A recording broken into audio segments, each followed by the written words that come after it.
CalebDMTG. That's me. How's it going? How's your stream? She was pretty good. I've been very into Shape Hero Factory. And it's hold hard on. I lose if I make a mistake, which is rewarding. I think you're going to be a little quiet for folks. Oh, no. A couple different ways I can adjust that. I may also be able to adjust it. I don't think I can adjust it. Let me get you in OBS. Can you talk? No, absolutely not. You can't? Oh, no. It's been an affliction. This is going to be an awkward guest spot then. It happened to me at a young age. I have my mic turned up to 100 everywhere. But Much like better. SM7Bs are. This is indeed Jorbs, great. yeah. Yeah, keep on chatting. It's See me. if It's me, it's Jorbs. sounds good. This is a good level. Sounds all right. How cool is that? We've conquered technology together. The rest of the stream's downhill. With the power of friendship. Ah!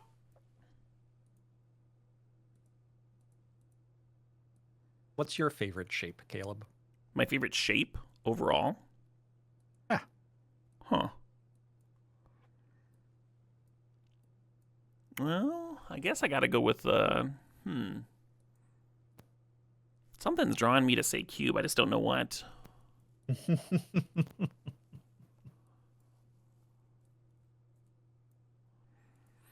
When's the last time you vintage cubed? Back when the cards were from Vintage instead of whatever the fuck this is. There's some sweet cards. I believe you. I believe you. They put out a lot of cards. The coolest ones must be really cool. Yeah, actually. There's a lot of really obnoxious ones on Arena. There's an Arena cube, and there's just like a whole bunch of cards that were like made specifically for Arena. And a lot of the times, I'm just like hit with this wall of text, and I'm like, why did they do this? This makes no sense whatsoever. and it's like the payoff is just like not there for your job. Right. Yes. Yep. Full time for my job. They're releasing so many cards. Some of them just have too much goddamn text on them. There's cards on Arena that aren't just, you're not just drafting that one card. It also splits off into a spell book. So you're like, it'll like flip into like another creature that does indeterminate things, and then it'll get a card at random from like the 15 cards that you can choose. You know, it's just like layers and layers. And anyway, that said, there are a couple of those wonky cards that are some of my absolute favorites. There's one that tutors the power 9 into your deck. So you just like shuffle a Black Lotus and it says to recall a Time Walk, just like all that stuff into your deck. And so now you got these like real bangers, but you also have like a bunch of Moxen in there to draw through. It's very fun. It probably makes the standard environment very expensive. It's not in standard. Well, it could be. It could be, yes. We mulliganed that. Yeah. I'm not saying it was wrong. I just knew all of the cards in the hand, so I'm kind of upset for that reason. You're disappointed. Like, no, I knew what those ones did. Yeah. Fair enough.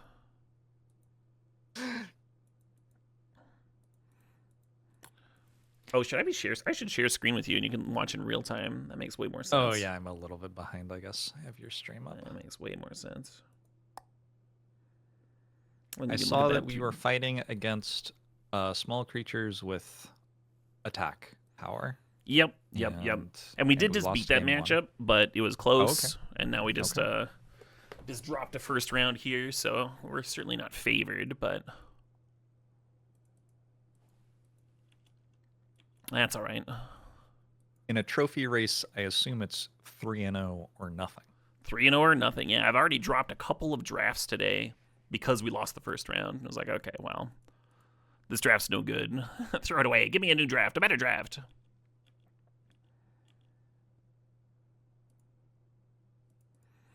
Did you ever have a affinity pairing in Magic? Were you ever drawn to a particular flavor of the colors?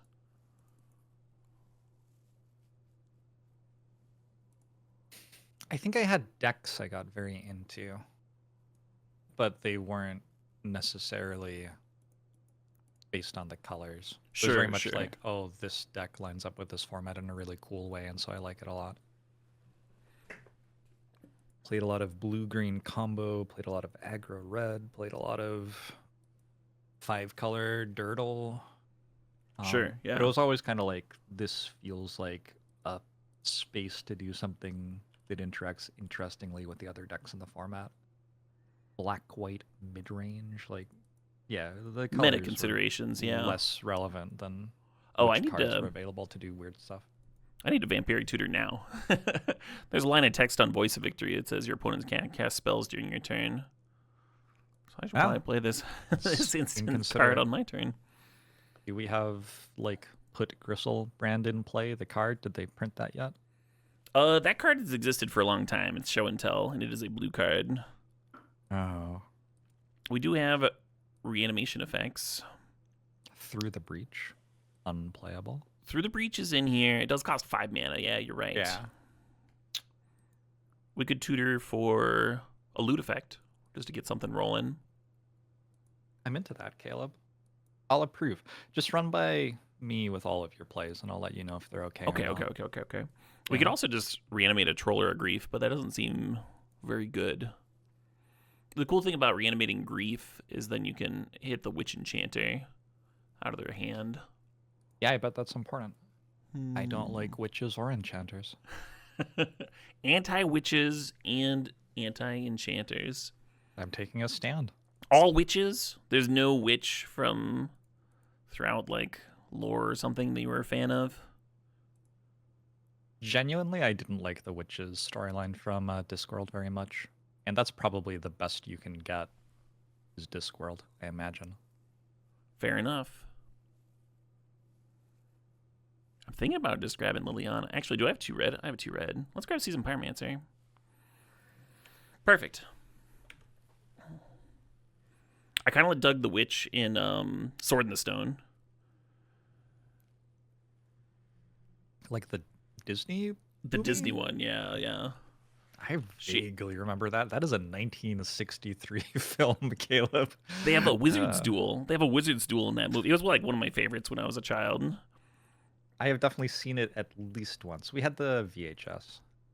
And when Merlin suggests a wizard's duel to like settle their grievances, she like responds so mockingly, like, "Oh, you want to have a wizard's duel?" Like fucking just this like layer of sarcasm that I always really enjoyed. Yeah, I'm just gonna tutor up this here Archon here.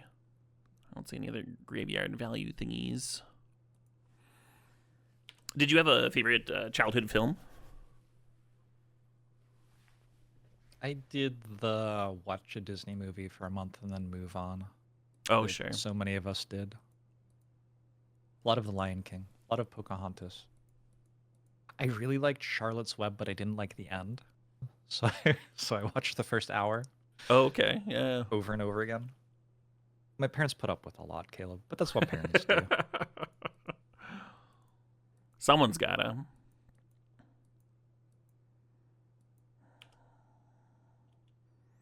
Someone mentions Baba Yaga, Morgan in Dragon Age. What about Stregonona? Are you familiar with the tale of Stregonona? No, tell me the tale of Stregonona.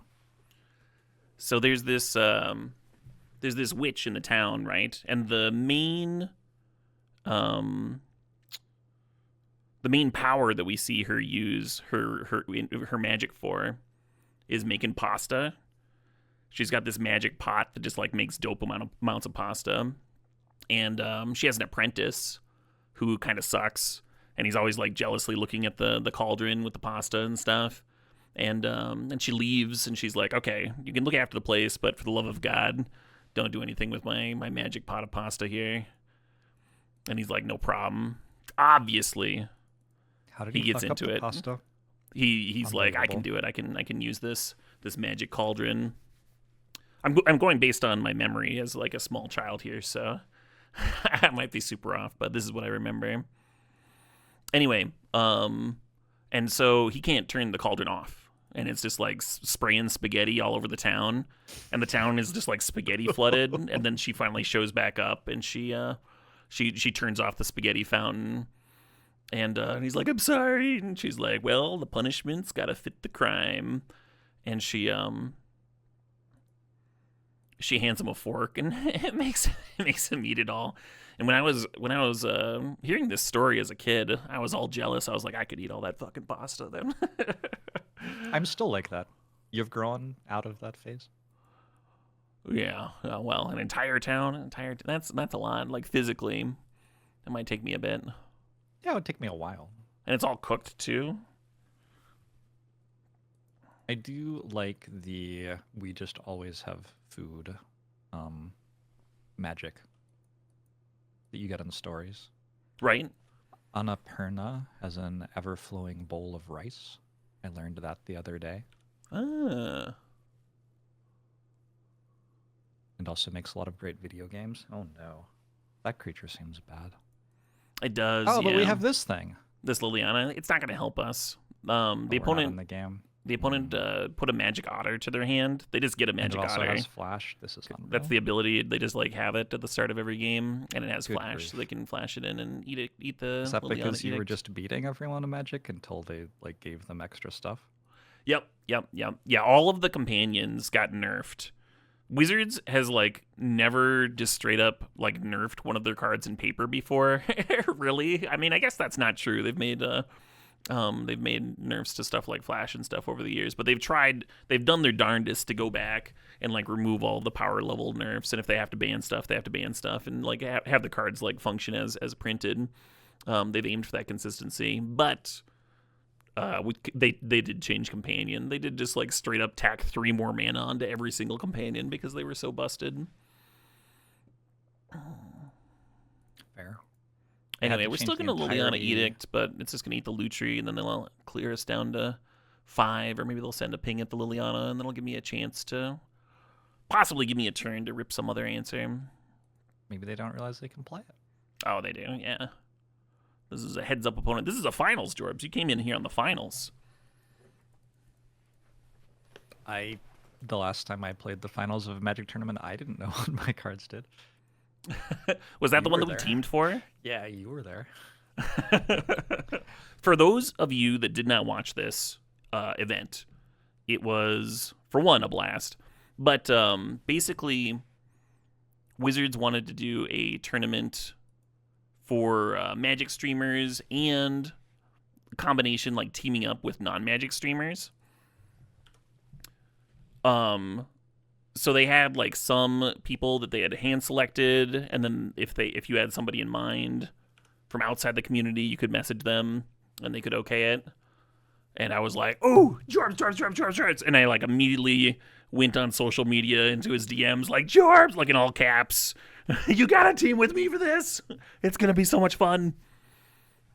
And we didn't win, but we did win the losers bracket. And that's not bad. Just like winning. It's similar. Also, the reason we were in the losers bracket was that we went like 2-1 in every match before it split or something, and then tiebreakers put us in the losers bracket with that or something. I don't remember. I just remember in my heart we won the entire thing. That's what I remember. And that's all that really matters. And I beat someone who plays Magic professionally with cards I'd never read before. That's true. Yeah. In our final match, it came down to the tiebreakers, and for the tiebreakers in the final match, they were like, you can choose which player, and they said that they assumed that most teams would choose the Magic player of the group, but Jorbs was like, put me in, coach. I got this. And I was like, what? And he was like, no, you gotta have faith. You gotta trust me. And I'm like, okay, all right. And I think we were playing against Corey, who does the Pro Tour commentary now, and he was playing green-black mid-range, and you were playing Esper, and it was just like an atrocious matchup for green-black mid-range, and you had a good hand, and you played it fine for the most part, but you were right that like it was kind of clear that you didn't know what the cards did, like you were playing like instants at sorcery speed and stuff, and things like that, but it was not really a losable matchup, and you brutalized him. He conceded in short order. Not very See, many people head, would demand to outplayed play him. the tiebreaker, though. That's a Jorbs special. I sign up to play, Caleb. I've always been like that. Game to game. I wasn't on the bench for the soccer team. Get me out there, coach. 90 minutes. Run back and forth. Kick the ball. Are we in queue?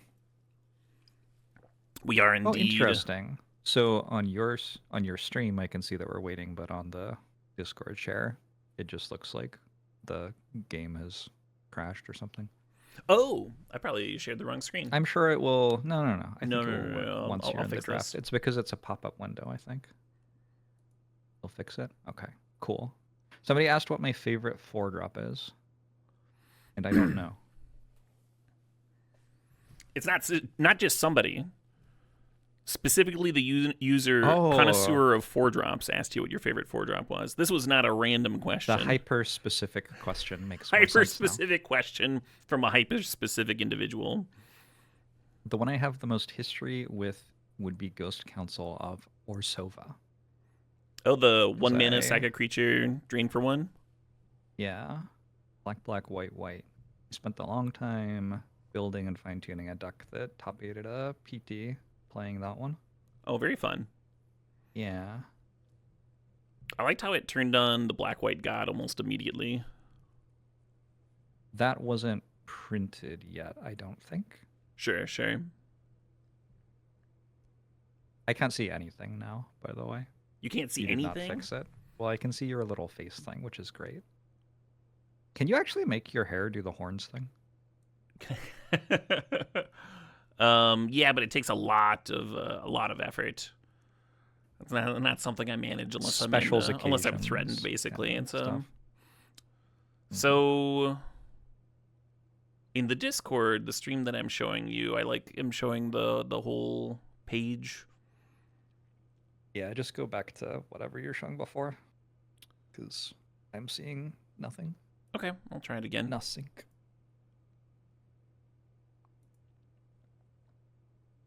How about now? I'm going to try doing this button. Cool, I got it. I think it was my fault. I would take... Gosh. Should we ever other? Well, I don't know any of the cards. That's how do you feel not about worse than my drafting normally? Pick? Pretty bad.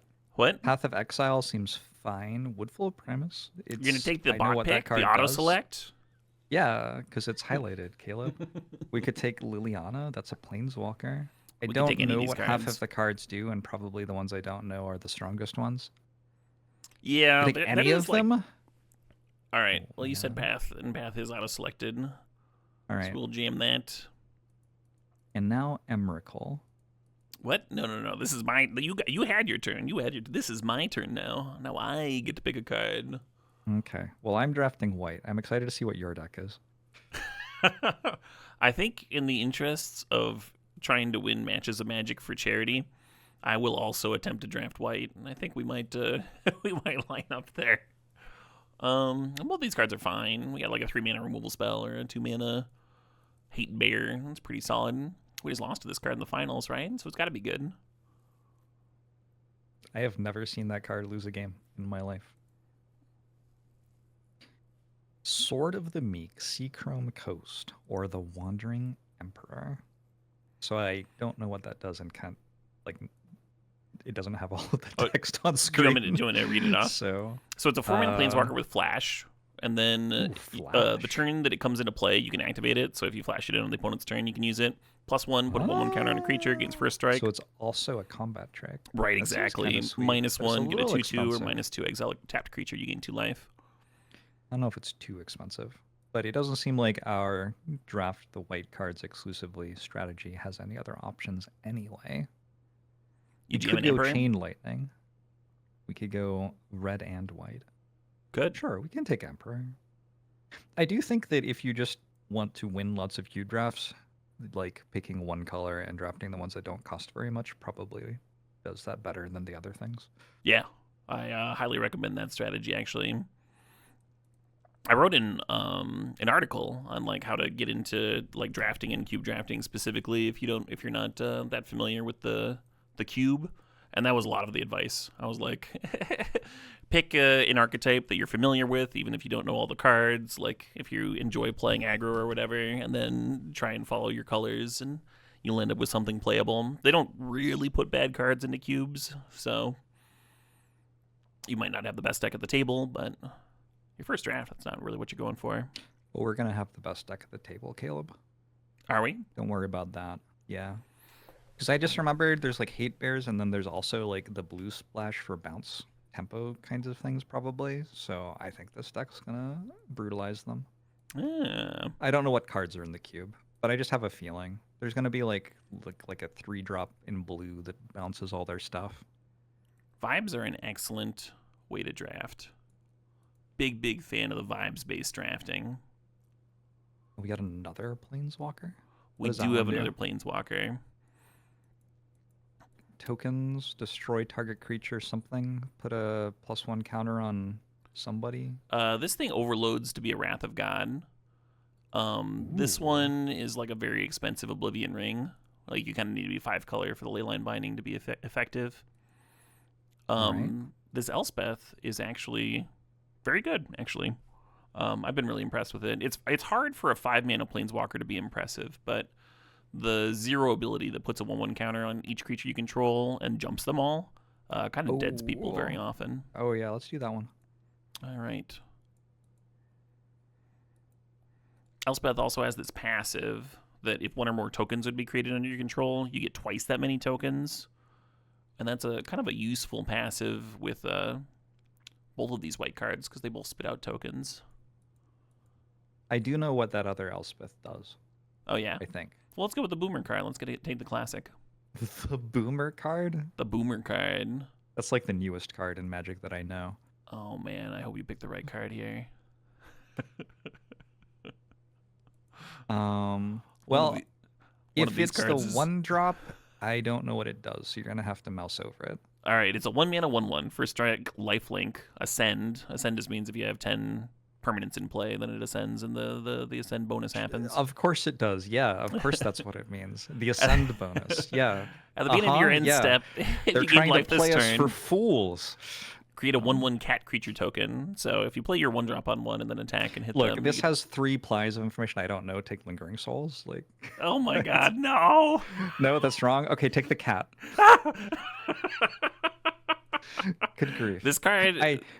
It's cool that it's good. I assume that the 3 things I don't know are good then. Yeah. Lucky for us. It just spits out a lot of tokens. It goes bananas. Okay. Basically, Wonderful. if you have 10 permanents in play, it doesn't just make tokens itself. Caleb, it also I'm never going to copies... know what it does. You don't have to try to explain. Yeah, that's fair. That's fair. People that have played with this card still don't know what it does. It kind of does a lot. But it does benefit from life gain, so we'll grab the Sumazawas.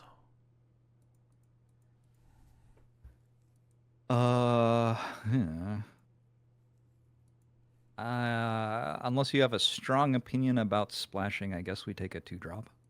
A 2-drop. That's a pretty good one. I'll take getting some nice wheels. We actually might end up mono white here, huh? Yeah.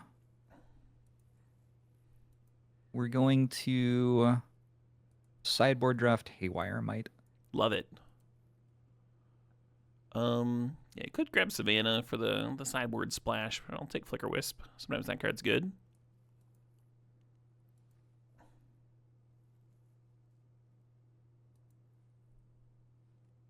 I guess take Leyline Binding. I don't know. I kind of want the land, but Someone might see a white card and think that it's a signal. True.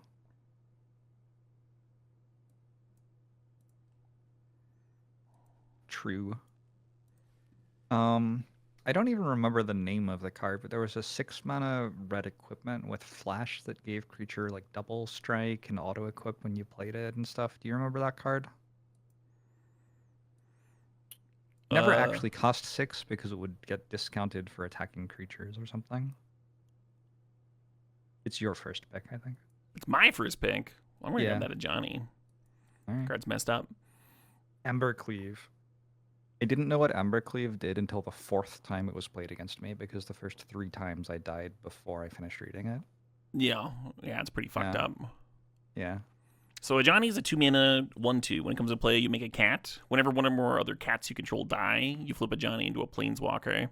The Planeswalker buffs your cats. You don't do that very often. Spits out free cats. You do that a solid amount. And then if you have a red permanent in play when you make your cat, Ajani deals damage equal to the number of creatures you control to any target. So if you do have a red permanent in play, really strong reason to play Boros Ajani.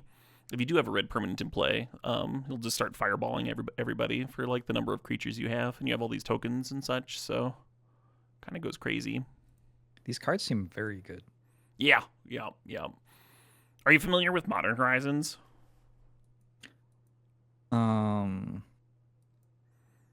They made sets to direct print stuff into Modern. And a lot of, because like the cards they print have to be good enough for Modern, a lot of them are like very busted and some got banned and stuff. Anyway. There's a rampant growth that exiles.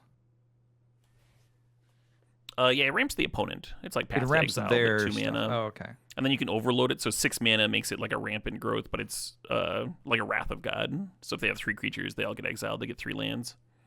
How about a red-white dragon? Since you just said we want the red cards. Hell yeah.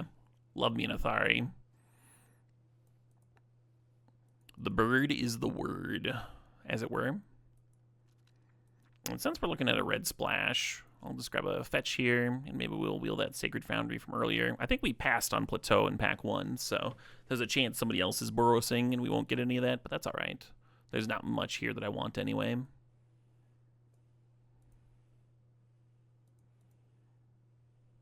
This is the next pack, right? This is indeed the next pack. This is you, Jorbs. I know all of the cards changed, but I didn't recognize any of the first cards. So the second cards just look the same. I guess we take Mother of Runes? It's a giver of runes. It's aunt of runes. It's mother-in-law of runes. Does it have the same text as Mother of Runes, mostly? It's very similar, yeah. It says another target creature. So Mother of Runes can protect itself. And then we can take a Mother of Runes. Right, yeah. It can also protect for colorless. So if your opponent's attacking with an artifact creature, sometimes it matters. Cool. Or if someone's trying to like... Each permanent card in your starting deck has an activated ability. Can we make it happen? No. What? No, we can't. I'm looking at the companion text on Zerda. Oh, Zerda. Yeah. Yeah, Zerda's messed up, but very rarely makes the cut because of that requirement. It does go infinite with some things, though, so every once in a while you see a cool one. I'm just going to take the Mom. What do you think about taking Fractured Identity here? Fractured Identity? It'd be an awkward splash. It's a powerful card and all that, but I don't think it adds as much to the deck as the Athari does because of the Ajani. Just wanted to know. Caring about red stuff. What does Incubate mean? You get tokens. It like flips into a creature token. So you incubate X, where X is the number of creatures exiled this way. So if you exile 3 creatures, you can spend 2 mana and get a 3/3 later. And it gives you like a little artifact token, basically. Virtue of Loyalty is another 5 mana thing? Another 5 mana thing, yeah. But it's also a 2 mana thing. It is also a 2 mana thing. And balance is balance, but we don't have an artifact. Well, we have an artifact. Yeah, it's not the ideal balance deck. If it helps, I don't think we're going to play any of these. Loyalty go off unless you want to take a Gitaxian Probe. No, we'll grab it. All right. Oh, now there's a good red splash card. Love me a Pyroglyph. It's got Tarmogoyf's body. Okay, I haven't read either, but didn't Corey Steelcutter like make everyone stop playing Standard by itself or something? Yep, but that one's not good enough. So it's a standard card, and it's a standard card for a specific deck. It does show up in Modern too, but like the way that Corey Steelcutter pops off is if you have a bunch of cantrips, because it makes prowess creatures. So in Constructed, you can like just make sure that your deck is like all Steelcutters and cantrips and free spells and stuff, and it's just always going to be nutty. It's going to be rarely nutty in our deck. Is the issue with it? What does Pyroglyph do? It's a Tarmogoyf, only it deals damage equal to its power to any target. So if it's a 6/7, it just domes the opponent for 6 or kills a giant creature or something. Whenever it gets blocked or whenever it attacks? When it comes into play. It's just like the best FTK ever printed. Flame Tongue. Yeah, Flame Tongue your butt off. Tarmogavu. Flame Tarmogavu. There you go. I don't know why they called it Pyrogoyf instead of Flame Tongue or Tarmogavu. Yeah, me neither. I'm going to take the red card. Red card. Maybe. I don't know what the white card does. Secret Foundry wield, yes! Yo, it's over. Do you ever just, like, say you've won and start a new draft? Do you ever dual draft because the first draft is so obviously won? Usually I do the inverse, where I'll start a second draft up because the first one went so very poorly. Gotcha. White card. White card. Ferrari plays very well with Solitude, which I don't have, and Palace Jailer, which I also don't have, and Pyrogoyf, which I do have. Give me the Ephemerate. Hey, Catbeard, thanks for 62 months. I know our opponent who just won the draft had Gao, so let's take Gao. Jamming it.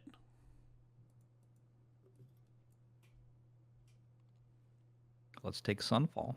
Let's do it.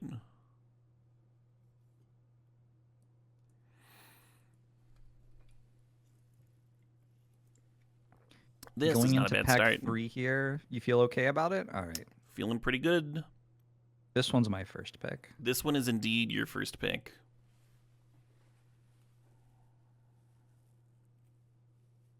Well, I know a lot of these cards. Hell yeah. Which is interesting. Can we play Mox Sapphire? Let me see if that casting cost is... Do you think we have the mana for it? Is that... You want to take Mox Sapphire? We can take Mox Sapphire. Oh, you're so good to me, Jorbs. I was thinking about putting you on Library of Alexandria. I feel like that would have really upset you. I'm never upset about a library. I like books. I'm a nerd. Reading a book on game design. Ooh. The Cobbled's Guide. A game designer? The Cobbled's Guide to Game Design. I had an idea for a tabletop RPG, and I kind of want to like bone up and get some advice before I start getting into the nitty gritty. But sweet. Like a D&D kind of thing, or a sort of more involved kind of board game?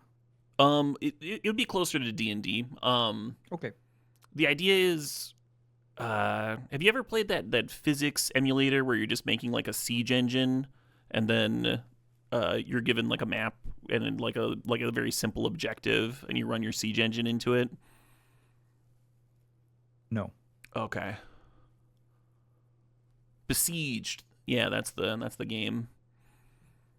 Anyway, I thought it would be kind of fun to turn that into like a party-based game where you've got like a group of people with their own skills that can be used towards creating like the siege weaponry and stuff. And that seems sweet. Yeah, and the DM can like have fun like creating different tasks and things that blow up in their face. And then you can. Anyway, it's your pick. Should you pick something? Is it? Yeah. I thought it was your pick. Is it? Right, well, it's my pick. We're taking this. Oh, wait. Was I wrong? No, I took Mox's first pick, and then it was your pick. I was right. Oh, okay. You were right. Everybody always tells me Thrabinate Inspector is good, and I've honestly never understood why. Is it because it's like a 2-for-1? It's just value, yeah. People just like value. And that's good? Value's good. Okay. Well, can we take a Thrabinate Inspector and you can like prove this to me? Sure. Yeah, we can jam it. Would it make our main deck? Huh? Thrabinate Inspector would make our main deck, yeah. It gets like a little value off of Ephemerate. It's an early play. There's nothing wrong with it.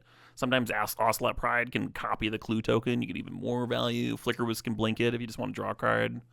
It comes up for sure. So many ways to get a 1/2 creature. Yep. The other interesting picks here are Wasteland and Containment Priest. Both would be solid. Oh, now it's my pick. I'm going to take this Caracas. Do it. You familiar with this Caracas card? This card's fucked up. I am familiar with Caracas.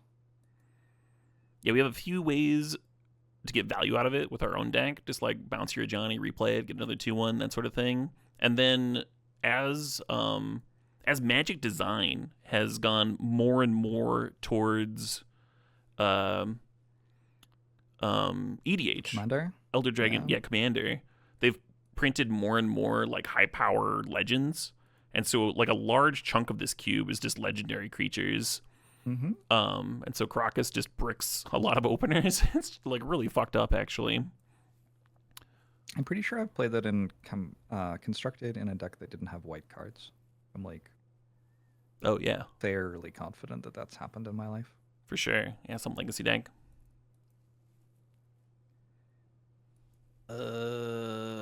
Well, Figure, I don't know how big a deal that Boros thing is, but Figure sure is a 1-drop that's red. We jam in Figure? Here we go. Yeah.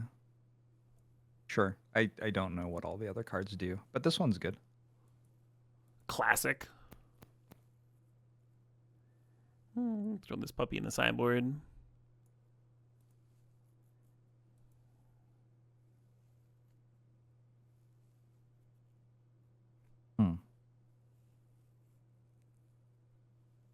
Yep. Dragon's Rage Channeler, I think. All right, I was wrong, maybe. Nope. There wasn't a playable there for us. Okay, good. It happens. I'm wondering if this Monstrous Rage is any good. We've got Adeline, which can get like a very high power sometimes, and it could be good to give it trample. We already have enough playables, though. I kind of just want to take the Lion Sash for the sideboard. It's a Graveyard Hoser. Yo, we already have the playables? Yeah, we're pretty good. We have 28 cards total, minus 4 mana sources, so... We're playing a pool rather than the 8 people we're drafting with, right? Right. Yep. Random pool of opponents. Okay, so we don't get to just take all the best cards anymore? Correct. Yeah. Hate drafting's not very good. Hate drafting was never really good, but it's particularly bad now. Does Eagles of the North have 2 more paragraphs, like, below the paragraphs I can see? Nah, it's just a land cycler. Oh, land cycles. That is kind of a big line of text. Right, yeah. They're just sure, take Eagles. I don't know.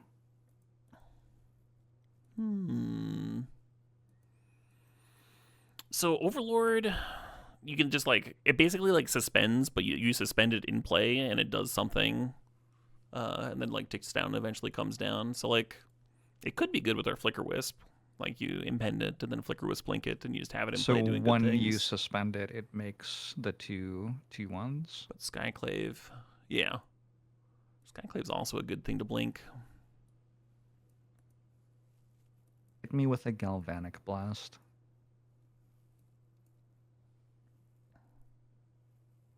I want the card on the right. I'm calling it now. We've locked it in. Yep. Not interested in reading anymore. I think we're cutting this Virtue.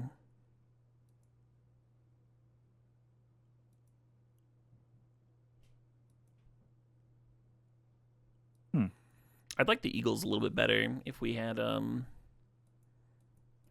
pitch cards.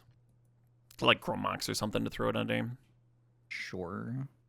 I feel like we saw a lot of 5 mana massive value things in the first pack, and so I thought, oh, this is like a mid-range cube. And then we saw all the 1-drops in pack 2 and 3. Yep. Learning experience for me. Yeah, Vintage Cube, they usually must aim you towards like tight curves and such. Mm-hmm. And like, this is a 5-mana card, but it's also a 2-mana card, like you pointed out. It's certainly powerful. Yep. It like dominated Standard for a little bit. So I've been writing down which cards I took and which cards you took, and I'm going to be scoring them on performance during the draft. And at the end, I'll let you know which of us did better. Okay, all right. I am waiting with bated breath.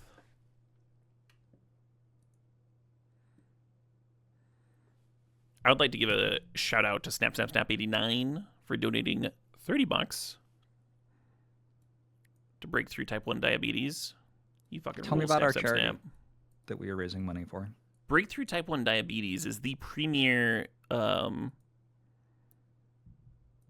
charity in terms of like funding Type 1 diabetes research. They've been at it since the 70s. They're stupid highly rated on Charity Navigator. They have like a 99% or something like that. They've already like helped fund a lot of diabetes research. They've done a lot towards like making people with the diseases like quality of living improved.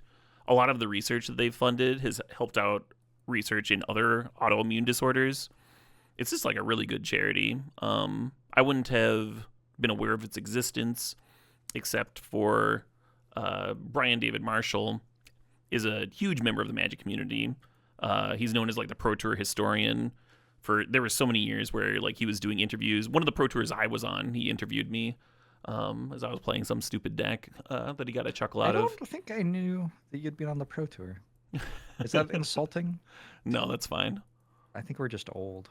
Right, yeah. It was a long time ago, in fairness.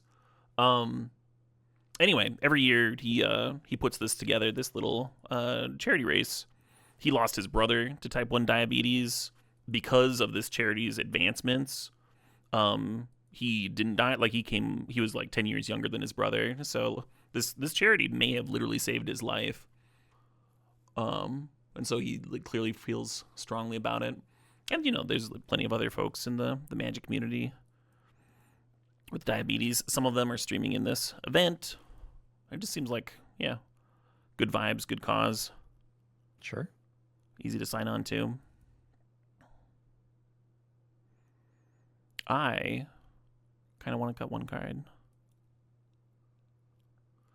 There's also a bunch of rewards for Magic Online players. If you're in the mood to cube in particular. Like if you do a $15 donation, you get a free draft on Magic Online. That's pretty good. Oh, so is it like connected to Wizards? Like Wizards is actually not involved? Wizards. Magic Online is run by Daybreak. Oh. Yeah, they help sunset a lot of different games. I think their name Daybreak is like referring to Sunset too. Okay. But like they manage like the EverQuest servers and stuff.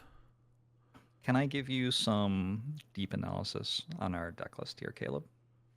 I might sure if you want to teach some of your audience something, and I might even teach you something. No, I'm paying $4 for this. The deepest analysis. Enough 1 and 2 drops here that our 3-drop on curve is 2-drop 1-drop. Especially with our lowered 3-drop slot. So I think that going 17 lands is more sensible because we do actually have enough 1 and 2s for it to be beneficial to hit 3 lands on turn 3 pretty heavily. And we got some sick ass 5s we want to hit. That's my read. Yeah, I'm you can write that down. That is what we're hemming and hawing over here. Is what the last cut 6,000 words on that. I'm not just tanking here for no reason. Okay. Maybe it's the ephemerate, actually. We can get that out. It's a little situational.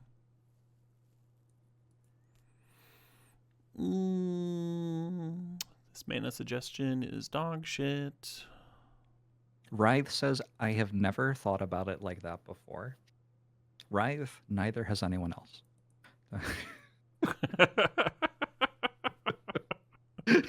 Jorbs is changing the game, baby.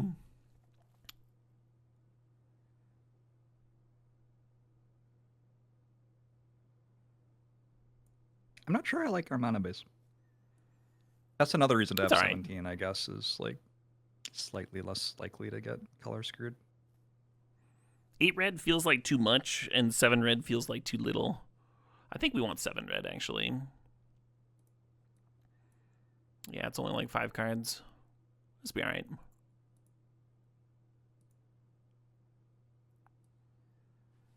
Works for me. Sacred Foundry cannot be fetched by Eagles of the North, right? It can.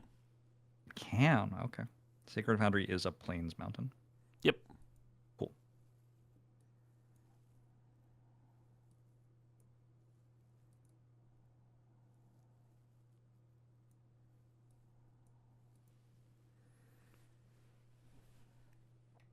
I told my wife that you were going to be guesting on the stream, Okay. And she was like, "Oh, those two were just the best wedding guests." Was her immediate response. She said that without me being there to hear what she was saying. Yes. Yeah. Like yeah. She didn't have to be polite. Right. Wow. Exactly. So it means more. Well, I thought that the two of you were like the most impressive couple at the wedding. Oh, nice. Yeah, that's ideal. Yeah. Best dressed. Seemed like you were having a good time. I'd mulligan, Caleb. You would? All right, we can jam that. I've been... This is a bit of a tangent, but I've been playing No Limit Hold'em 6 Max against solvers recently for fun because I'm a weird guy. Solvers? Yeah. What's solvers? So Hold'em is solved. Kind of. Limit Hold'em is solved. It knows should you bet, check, or fold this hand, what percentage of the time with each thing, right? Sure. No Limit Hold'em isn't quite solvable in that way because you can bet any increments of chips. So computationally, you can't solve it like that because it would have to calculate, like, should I bet 17.1 or 17.2 or 17.3 or 17.4? And it's just, this is too computationally expensive. So we have it solved with betting range distributions. Like, if I let you bet 30% of the pot or 50% of the pot or 75% of the pot or 110% of the pot or 160% of the pot or all in, now you'll solve it for me. And that doesn't take like a year to solve. That only takes a certain amount of computational power that's achievable. And because of that, there are a bunch of rounding errors where hands do really weird shit because, like, this hand actually wants to bet 45% of pot, but you're not letting it. So it has to do something weird instead. And you see all these, like, weird artifacts of the fact that you're being restricted by non-continuous betting sizes in the solution of the game. And the reason I brought this up is I think, like, there are almost certainly in solved Magic spots where you're meant to play 41 in a deck that wants to be between 16 and 17 lands because, like, your ratio of land to spell is better. Like, if you want to be ratio, like, 2 point something or 1 point something, sometimes 41 cards gets you closer to the ratio. That's a classic discussion. I know. I just think I'm right. Oh, sure. We can stop having the discussion. That's why I brought it up. No, it's a fun one. I've long been an arguer for 41 cards on occasion. Sometimes I think, like, just like the limits of the human mind, like, I think cutting a card at random is pretty bad. You can, like, see situations where you'd want all of your cards. You're playing a deck that is going to, like, play long, so you're going to see most of them every game. You're playing a deck with, like, tutors, so you'll be able to find them when you need them. So, like, the downside of cutting the wrong card can be absolutely disastrous. And who among us hasn't gone to decking and limited? Right, yeah. Yeah, there you go. Wonderfall says that they are falling asleep when I talk like that. That's my brand. That is... That's why people watch me. Classic Jorbs. I'm glad you get it. Why do we have a Goblin Bombardment? It's fucked up with a Johnny. Okay, cool. It's a red permanent that lets you just, like, flip your Johnny immediately, and the opponent just dies really fast. Okay.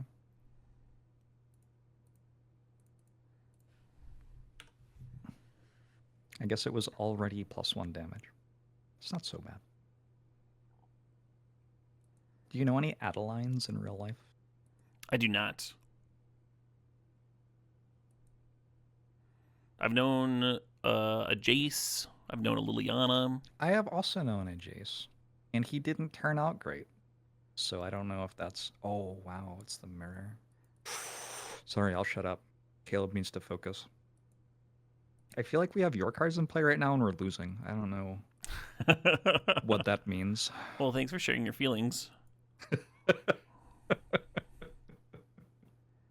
Well, it's not a bad one.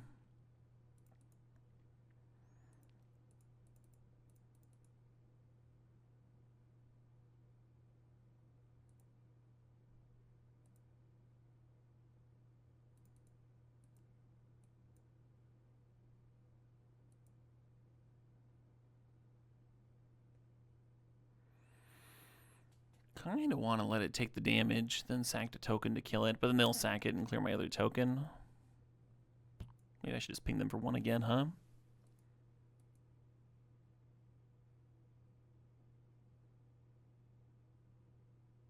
I would ping for 1. Because can't you just sacrifice the 2 tokens to kill it whenever you want? I don't know what the card does. But it does seem like when their creatures enter, they like gain life. When they and they get energy. God, that's messed up. It does seem like when you want to kill it, you can sacrifice the 2 tokens to kill it in any situation, right? And it's always going to be 2 tokens for it. Now, yeah. I think you're right. Oh, one benefit to letting damage happen is then the Adeline deals 1 more. Yeah, it's the same. It's the same. It doesn't matter.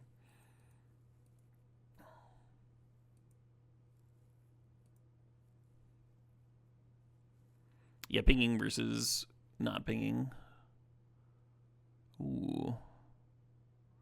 That's a bummer.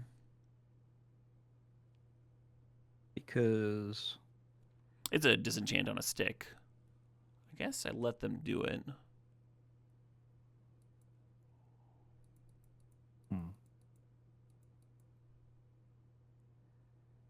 We're out of my realm of expertise. They're killing Goblin Bombardment? Okay, I take it back. Your card was great. It's really good, yeah. You tricked them into destroying it instead of our better card that I drafted. I don't actually know if I drafted that one. I think that I drafted Overlord too. Well. Well, hopefully my deck shows up for game 2.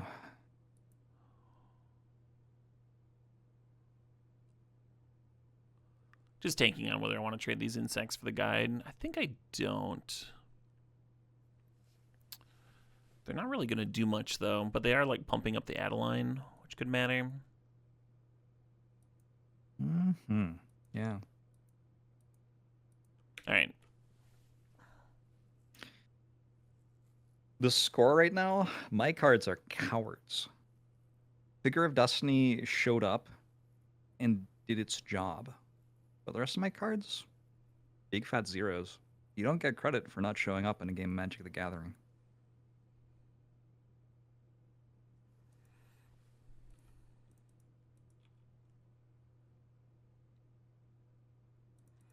Don't actually think I should have shown the Crocus. They have Wasteland up anyway.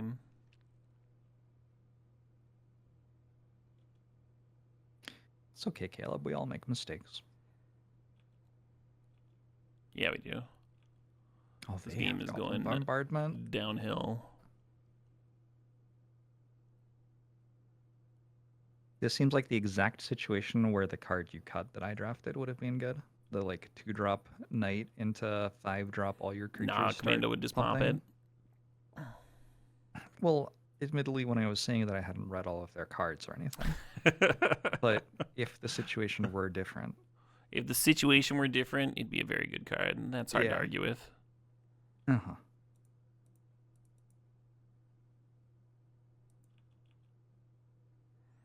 I don't think we have any like Parallax Wasteland cards to flip like this. Tap Wasteland to play Thalia into Caracas. Did they just do that? Yeah. Okay. Didn't really matter. We do have a Wrath of God. I feel like we a Wrath do. of God's kind of. I think we should bring it in. Yeah. If it's bad, then it rots in our hand, and if it's good, then it wins us the game, or at least gives us a chance. We have another Wrath generally, too, if it's wins. bad, we win anyway, right? Like. Wrath of God isn't going to be bad in this matchup unless we're winning. Maybe. Something like I guess there are like it could rot while we like anything lets us press the advantage and win is the one fail case. Do people tell you about win more all the time? Have you lost your mind yet?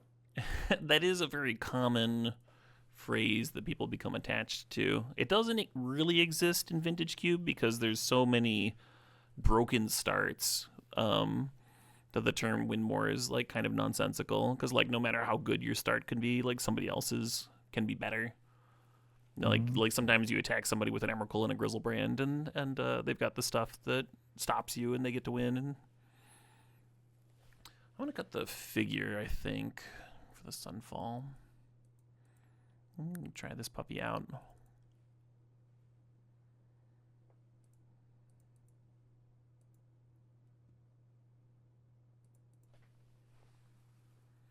we get to choose which of these Show me what cards this we cat play. does. Huh? Get the cat in play. Gotta be the cat, right? Gotta get the cat. I mean, Mother Cat Runes is a really good one into- to untap with sooner rather than later. I think we actually lead on Mom. So if they have like 2 mana removal and stuff, they'll just like not be able to answer it. The Mom can always let the cat through later too. Whereas the odds that the cat's going to be able to attack in and like start producing on turn 2 is kind of low because it's a creature deck. I'll allow it. Thank you, Jorbs. Sideboarding out my card was noted in Twitch chat, and also by me. We're also getting a piloting score. I haven't made any mistakes yet.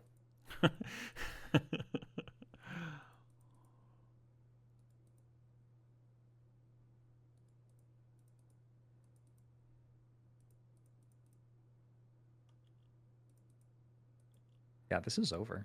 GG. It's a pretty good start.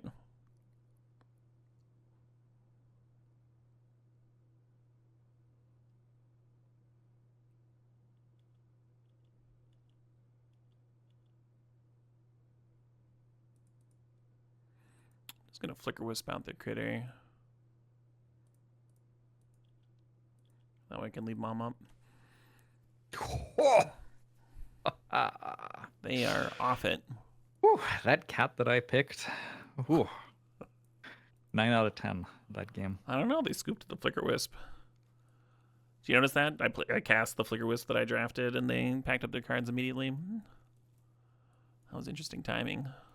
I guess I didn't notice. I was already noting down the win on the spreadsheet. Oh, okay. All right. I did also draft the Mox. I think that Caleb could have done that as well, though. I don't know if that's a skill advantage on my behalf. I would like to take a quick moment, if I might, to give a huge shout out to Yuntaru. Thank you for donating $100. Super fucking generous. Thank you.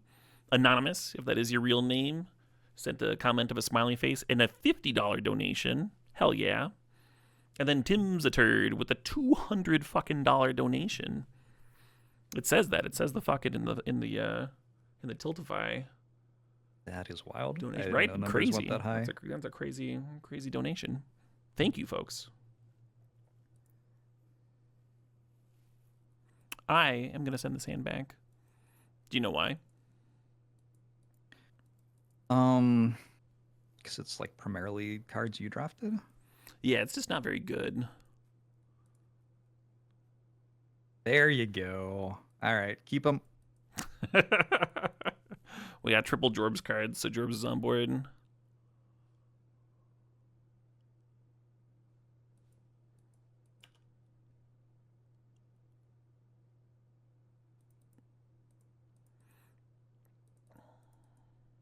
Is Mox Sapphire a play here? Yeah, I'm running it out so I can land cycle. Oh, normally you're right. You would hold on to it, so like you're not exposing it to random shatter effects. We are and stuff, land cycling because it costs mana, and I don't have to. Like if I draw like 3-drop, 4-drop, now I can go 3-drop, 4-drop Elspeth. Whereas if I don't land cycle there, then I won't have the land on time. We never play Eagles of the North for 6. It's just that bad. No, no, you don't do that. Oh man, I hope they don't flash 2/2 me. Don't do it, opponent. Oh, fair enough. And I'm actually not going to play this Sacred Foundry out. Because I know they've got Wasteland, and it's my 5th land, and I can chill on it and use that to play the Elspeth on time. Nothing. No plays? No plays?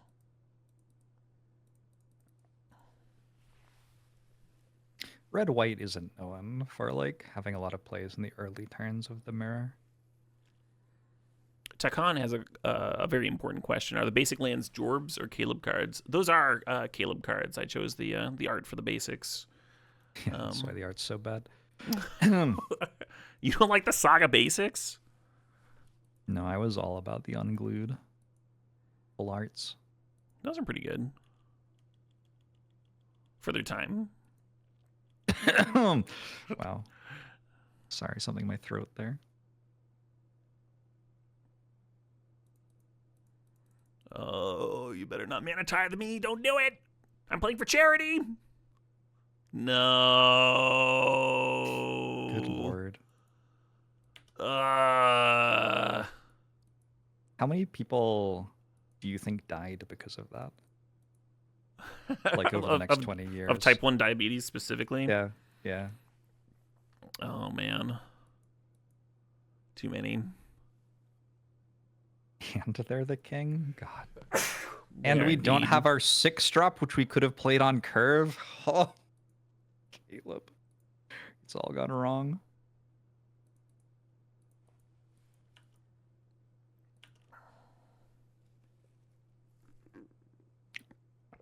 What is it, a 3/3 flyer? Probably dead anyway, yeah. When they have delirium. Yeah. Hey. Well, we've cleverly baited out their mana tithe.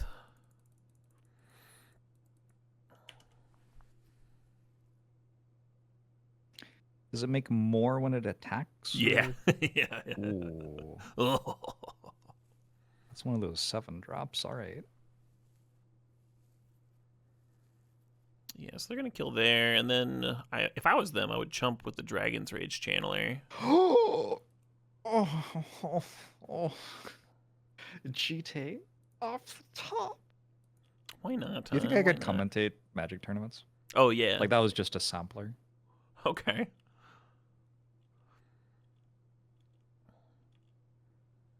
The nice thing about commentating Magic tournaments is that they only record you from the top up, too. So the viewers of the commentary would have heard you creaming your pants there, but they wouldn't have to see it, which would, you know. Do they have like the pay-per-view premium stream as well? I don't think so. You're not legally allowed to say yes. I understand.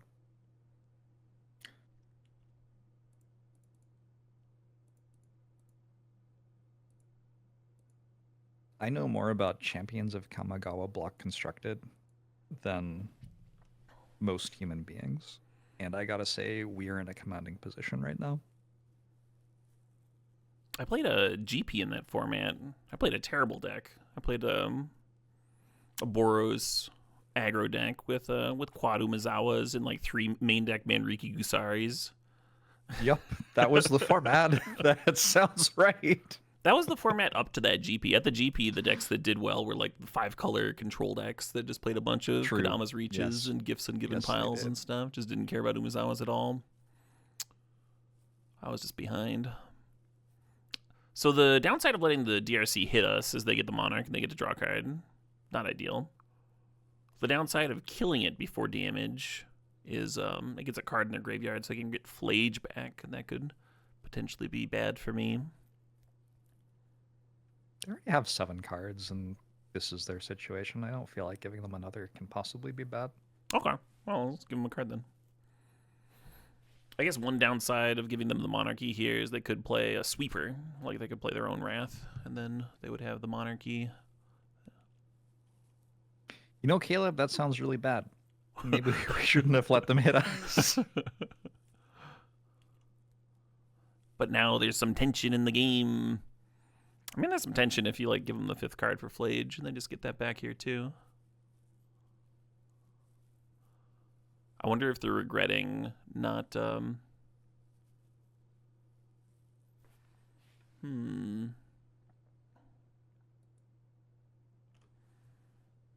We're okay, so right? Dealing 1 damage to each creature. Stuff. Let's let the let's let the DRC trigger resolve before we. Right. Well, no, they're not adding sorcery. They already have a sorcery. Yeah, let's let this trigger resolve before we decide what we're gonna do with the Umezawas. Do they declare what it does when they cast it, or when it resolves? Yeah, they've already got the modes chosen here. So they're destroying 2 artifacts. You can see the arrows here that they're targeting. They're targeting my Sapphire. So we need to +2 our thing and -1 their thing. Only dealing 1 damage to each creature. Yep. So we're gonna see what happens with this Surveil. Because if if the Surveil isn't making this in a 3/3, then I don't really want to waste a Umezawa's counter on it. Wait, what? But if it becomes a 3/3, then you can't kill it anymore. Then I have to use 2 counters they left on top. All right. So let's give this a pump, and then we're going to gain 4 life.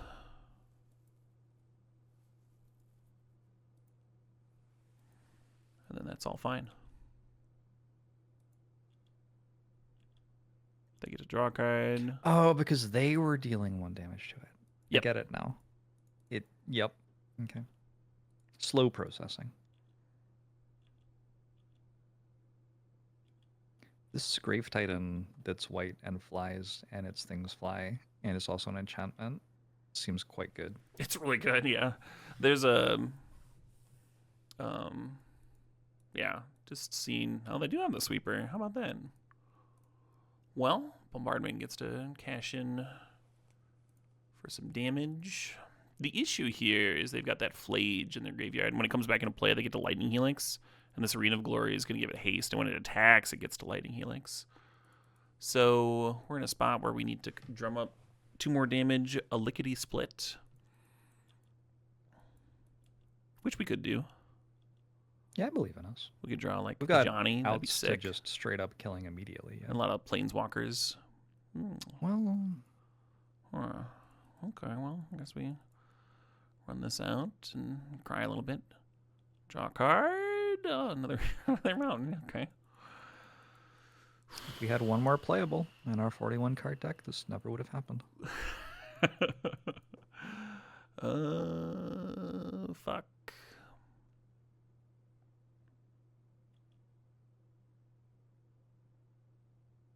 I'm sorry, that's a 6/6. Yep. It only costs 3. Does it have Well, trample? it cost them 4 to bring it back from their graveyard. Does it have trample? No. Oh, we're That's fine. the only reason we're not dead on board.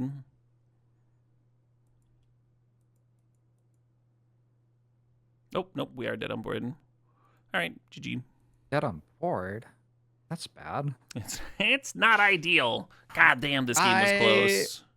Yeah, I feel like that was a good Magic the Gathering draft. I think we kind of showed what a good cube draft looks like. Uh-huh. And now we have got time to show what a bad one looks like as well. Oh yeah? We're running this back? The thing is, like, we lost. I've got at least an hour. Okay. Actually, my evening plans canceled on me, so let me know when you want me to take over the stream and you can sleep. Yeah.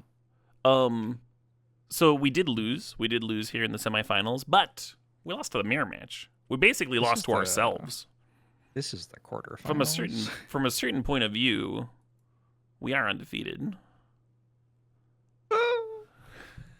It's a great moment to read a donation to change the subject.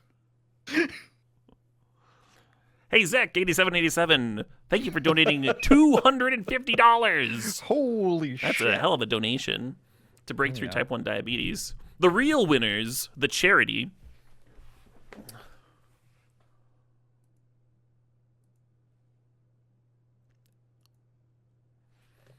All right. Our last deck had a single piece of power, a single max. I think we're going to get all the power this draft. I think we're due. We won every game we drew it. That's not true. That's unfortunate. Maybe it's not even that good. So this time I want 5-color green. 5-color green? It. Okay. Yeah, forcing it. Okay. I do get the first pick, though. I'll just pick a card that isn't castable in 5-color green. The nice thing about 5-color green, yeah, exactly. Run that Figure of Destiny out on turn 7.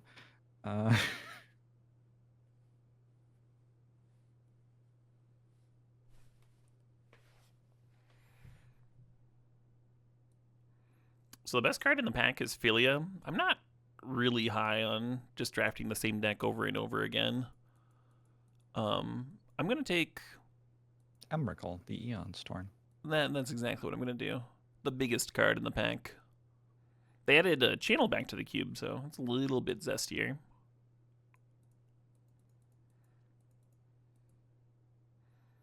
Have you seen my Emrakul emote? Triflin's showing it off there. Aw. Isn't That's that very cute? cute that you called it Emmy. The prompt that I gave the animator was I wanted something very frantic and Zoidberg-like scuttling across the screen. And I think she knocked it out of the park. Yeah, looks great.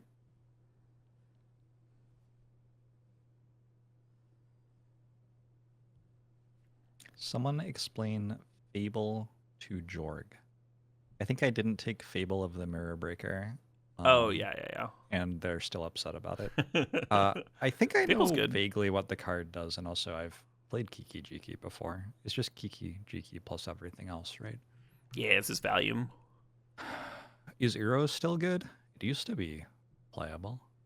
Uro is good. You in a limited format like Cube, you do have to draft towards it, so like you have to lean towards cards that fill a bunch of stuff into your graveyard. But there are cards like that, so. Hit me with a miscalculation. You're miscalcing? Okay. Yep.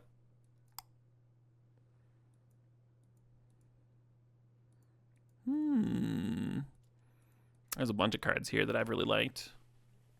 I Still Explore, Exploration. Have been really good to me lately. Following up the miscalc with a counterspell would be intuitive. Just like cut Blue Disruption. So naturally, we're not going to do that at all. I'm going to take Ugin because it's the most expensive card in the pack. And it looks really nice next to Emrakul. Look at this. Yeah, that's sensible. Any deck can sure. cast that card, so that makes a lot of sense. Well, the Ugin gives you 3 mana, and that gets you closer to the 15 mana for Emrakul. Emrakul Caracas is a hard lock.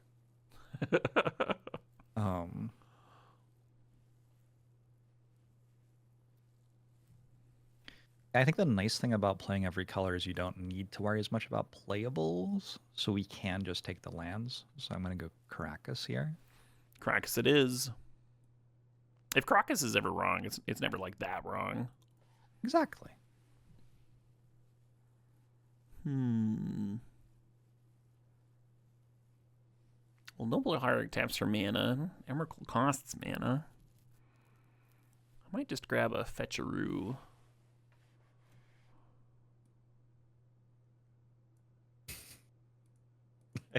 I like the cut of our guff at the moment. This deck has some stuff going on. Oh, yeah. Through the Breach feels like a cop-out because we could just hardcast it. A little cheap, huh? A little try-hard. Sure. No, take Through the Breach. Okay.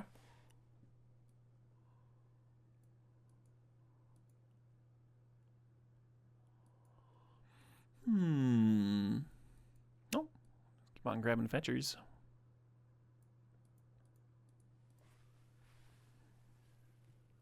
One Temple Garden, please. Hell yeah. Both of our fetchers get that one. We do not have a green or white card. Yeah, but like, we're planning for them, you know? We got them covered. We're hedging. Building for retirement right now with our Pack 1 draft.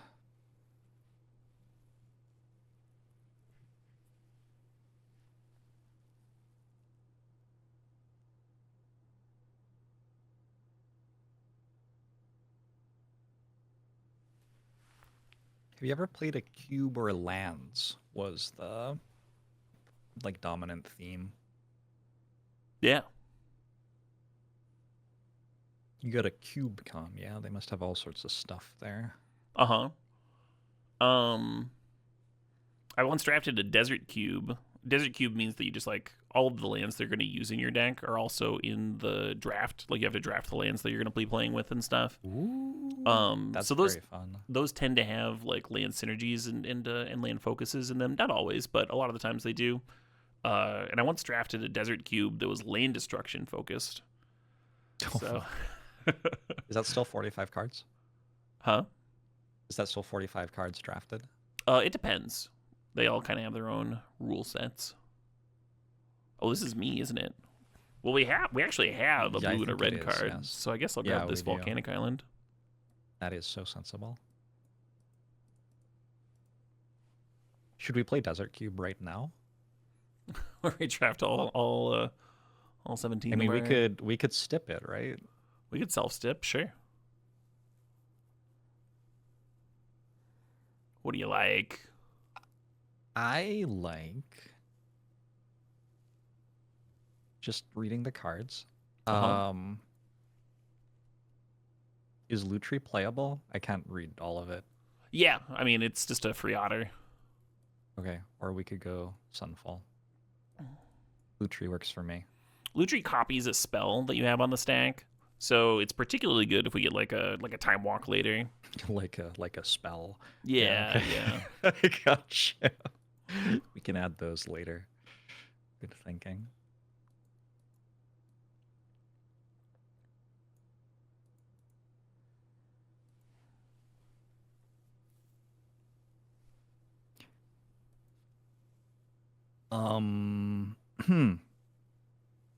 So I literally don't know what these 4 cards are. Pick one. Okay. Like, I forfeit my pick. Well, the auto select has given us Doomsday, so just grab the land there. Right. I thought about the Zerda because we do have this Emrakul here, and Zerda could give you infinite mana for it, but meh. Oh, it came back? You know it's prime time.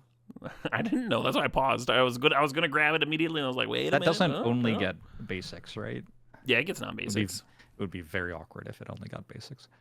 Is it my first pick? It's my first pick. All right, nice. Is our deck bad enough that Oath of Druids is good? Almost, right? Do you want me to answer that question? I can answer it myself. It looks great. Okay. Well, there's a mana vault. Guess we could take a better card. It'll wheel. Okay. Let's go for the mana vault. Okay. That was going to be my answer. That yes, Oath of Druids does look good here because our deck is that bad. But we can count on it wheeling because nobody wants to play Oath ever. Yep. We're aligned. Yes, exactly. This is an interesting spot because the Renin 6 is very good with our fetch lands and our 5 mana mentality, but the Atraxa is a very fun card to Oath into or Through the Breach. Probably supposed to be grabbing that Atraxa.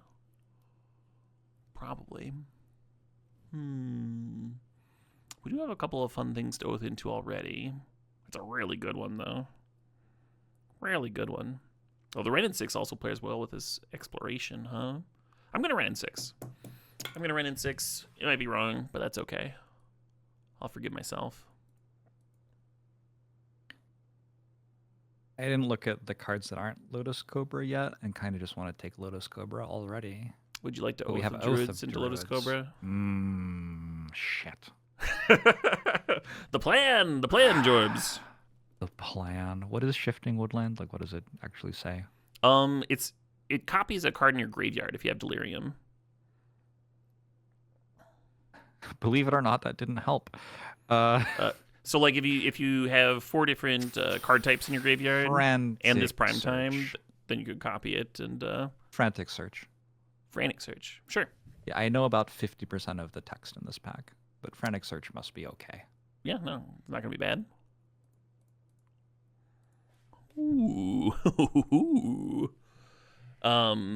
So Currency Converter is a really nice consistency card. I love that card. I'm not going to take it here. I'm going to take one of my all-time favorite cards, this stupid fucking dinosaur. Are you familiar with Atali? No. It's a 7-mana 7/7 trampler. When it enters, each player exiles cards from the top of their library until they exile a non-land. You just get to cast them. And then it flips, if you've got a boatload of mana, you can flip it into an 11/11 that one-shots the opponent, kind of similar to Blightsteel Colossus. But mostly what you're doing is you're Yeah, you're just trying to flip over awesome stuff, and we have awesome stuff. We've got this Emrakul here, so if we can set up the top of our library such that Atali hits Emrakul, we get to cast it that way, and that would be very nice.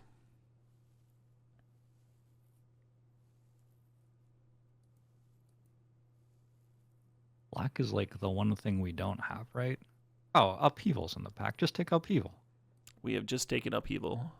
There's no way Magic has changed so much that Upheaval isn't good.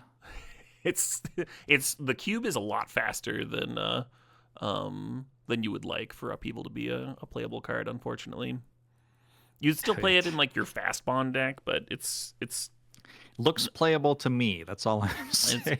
It's good with like Academy, but it's a lot more niche than it used to be.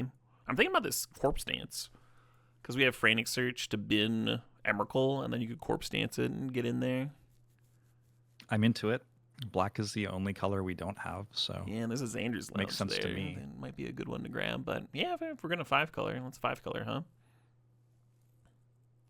It has buyback to do it another time. Ooh, maybe. Wait, we don't have a white card either. Kind of tame, isn't it? This deck.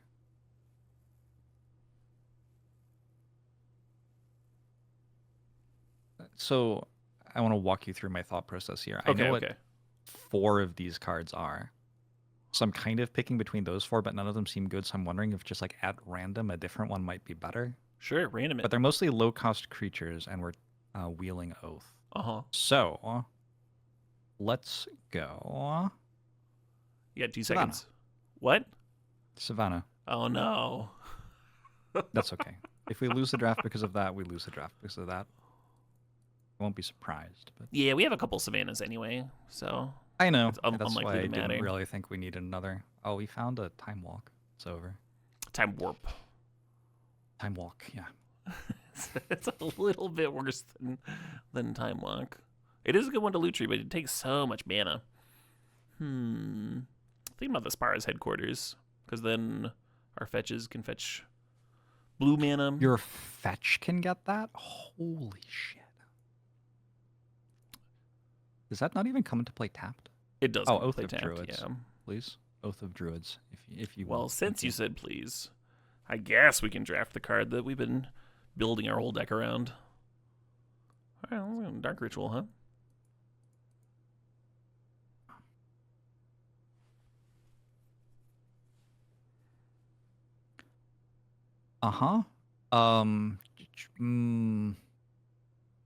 Shifting Woodland. Okie doke. Well, time to add a white card. Better take a Godless Shrine. Better. Oh! Boom. All right. Rescued. I have to say that I like our deck. Oh, yeah? Yeah. This is more my lane when I'm cubing.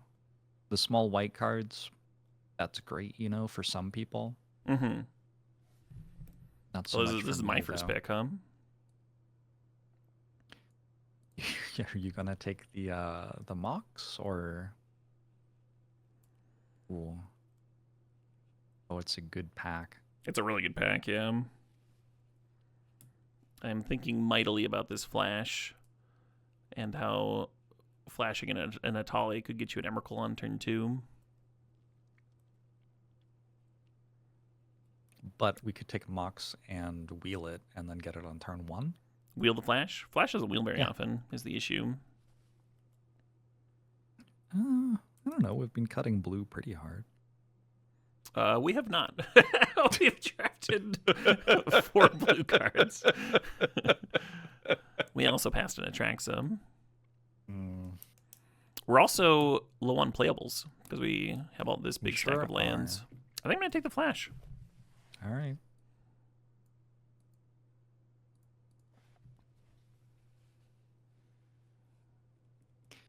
What's Otawara? It's a bounce. You channel it for 4 mana to bounce something. Tifa Lockhart is worth like $500, right? Do we keep these cards? We do not.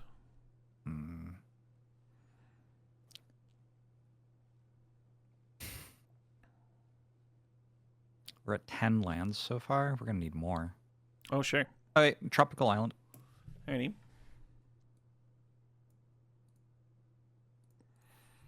Ooh. Some good ones. I'm going to snag that Swords to Plowshares. And then... So upsetting to me that Shelldock Isle isn't the pick here. We might wheel the Shelldock. Like, really? Yeah. Yeah, that card's fallen off. It's the format's Magic just is slow. no longer the noble game that I grew up playing. Right, yeah. Oh. Jorbs. Is it Balance? No. I mean... Is it Flooded Strand? Is it Brainstorm? So the reason that I would be excited about Brainstorm is because you could use it to set up the top of your library. Like you put the Emrakul on top, and then you flash in the Atali. Fine. There's very reasonable cards here. Flooded Strand would be great for the mana base. Balance isn't bad in our deck that doesn't have early game creatures. We're at 29 total cards, and we have 12 cards to pick left. We're gonna need like 6 more lands. I think we'll be all right. All right, brainstorm it up. Wait. I feel like I'm enabling you right now. Yes. This is what you want to draft every time, but usually you feel some obligation to your fans to draft a winnable deck. I'm going to draft this Zagoth Triome. It does a lot of good stuff for the mana base. Both of our fetches get it. Now we'll just have black mana when we need it.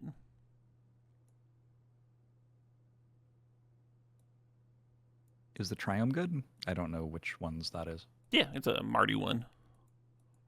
I still don't know which ones that is. Black, red. Sure. Okay. Do that one. And white. I might throw a Wrath of God in here. Don't hate it. Talon Gates is kind of funny. You can Corpse Dance the Emrakul attack and then play the Talon Gates as your land drop second main phase. When it comes into play, it phases something out, and then it would stick around. It doesn't really work with Flash, though. I think I'm just going to grab the Wrath. Yeah.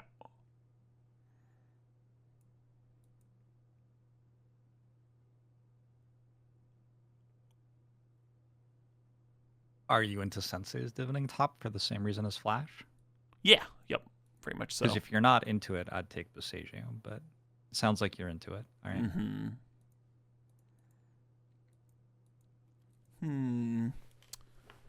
I guess I'm just grabbing Reprieve. Yeah, I think like we're playing a solid tempo deck, right? So that should be good for us. You still on the lands plan? Yeah. Grab it. 14. We need 3 There's more. The Shelldock, wheeled as expected. Oh. 2 more lands. Come on. These are all creatures too. We can't play any of these. We can't really play these now. I don't know. Put Reclaimer in the bin.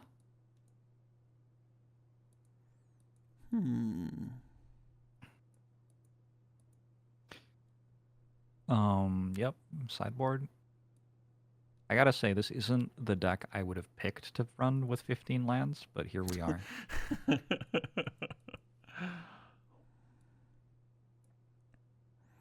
I think we gotta add us some basics. Well, Everflowing Chalice is kind of a land. Yeah, but this Lutri is not in the deck. Oh, no. Yeah. It's our companion in the companion zone. The good news is, if we add some basics, the deck gets much better.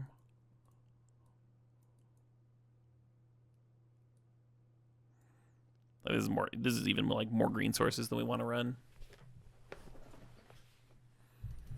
Someone points out that Ent gets a land. Yeah, you can replace a land with the Ent, but not in your Oath of Druids deck. I don't want to Oath into an Ent. Not when we got these juicy hits. Which one's Ent? Did we not take it? We didn't take it, no.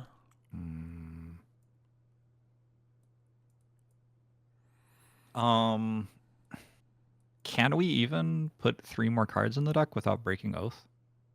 What? Yeah, we're adding basics. We don't know that yet. You think we are. But you don't think we are, yes. Sure.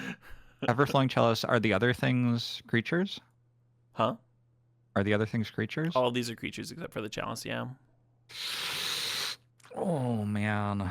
That is really unfortunate. Well, I'm going to donate $100 to run it without basics.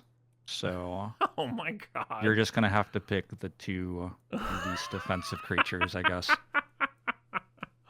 That is hard to argue I got you your top, and I got you your Brainstorm. I gotta say, you can just dodge the creatures.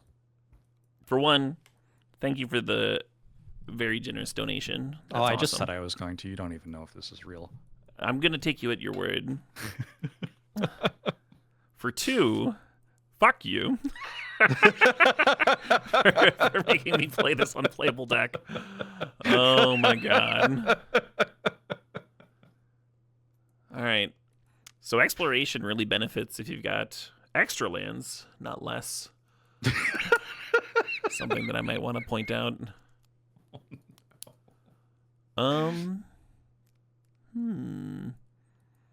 Well, I guess Elvish Reclaimer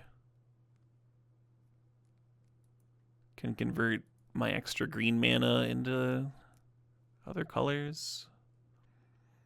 Sarah Paragon can rebuy Renin 6. Or if they blow up the Oath, we can Sarah Paragon it back. Let's play Sarah Paragon. It's not the best Oath hit ever, but at least like if we Oath of Druids, Oath mills until you hit the creature. So if you Oathed into Sarah specifically, there's a chance you could get like Renin 6 or Mana Vault out of your graveyard for value. So we're gonna run that. That's the plan here. I'm gonna be so mad when I draw Sarah Paragon and loot instead of the land I need to do the thing. And that's good entertainment, Caleb. That's my secret. Oh God. The old surprise step. I feel like I was pretty transparent about what was going on.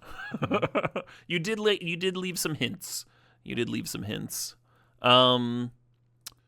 One thing about the exploration is we do have Renin 6. So if you land the Renin 6 with the fetch, then you have like essentially infinite land drops, and the exploration can help with that. It's like the one spot where it could work well. I noticed that you say essentially infinite.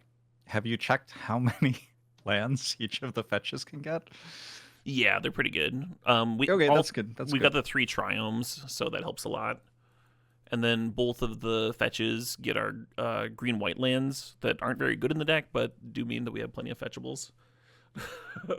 So, I think the green-white lands are fine. I think they're great.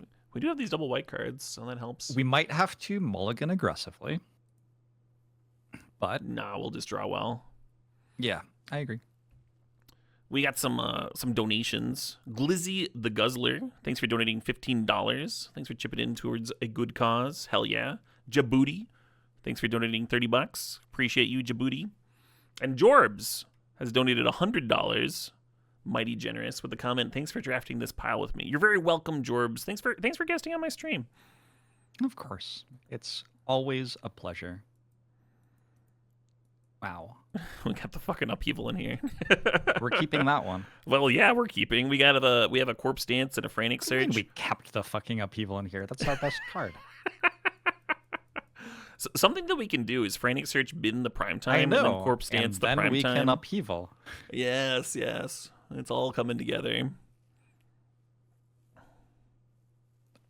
I don't know why you lost the die roll. Huh? I didn't. Oh, you didn't? Oh, no. Shit. Okay, good. All right. This is... I give us 60% to play a card before we die here.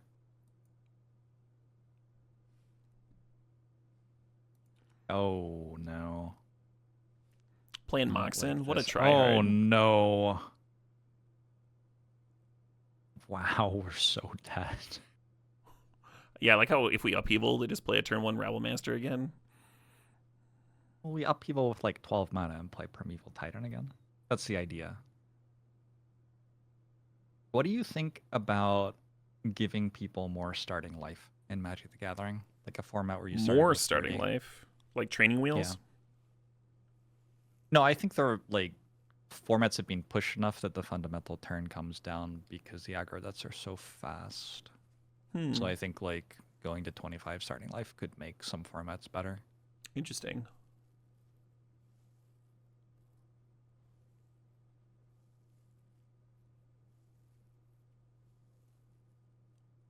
I'm considering firing off the brainstorm here, but I'm just gonna play the triumph. Okay. Are we end of turn brainstorming? Could I assume we need Mana Vault to win the game. Huh? Why? I assume we need Mana Vault to win the game. Right, why? Upheaval and Rebel Master, and every card costs 6 or whatever. We could Corpse Dance in the middle of their combat so that Prime Time eats the Rebel Master. Ooh. I think we'll be at like 6 after that happens. And then we'll upheaval. I think we're going to end up turn brainstorm here. Wait, Frantic Search untaps the lands again. Right. Oh, damn. So the turn that you Frantic Search, we're you're also doing Corpse so much Dancing. better than I thought. Okay, cool. Reading the card explains the card.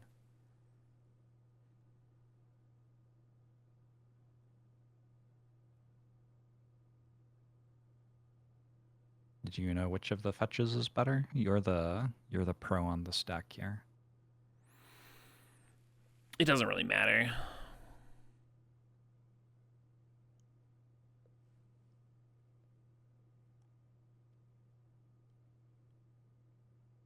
Well, do your worst. Yeah, I'm thinking about if I want to shuffle one of them away. I think I do. I think so too, against the red things.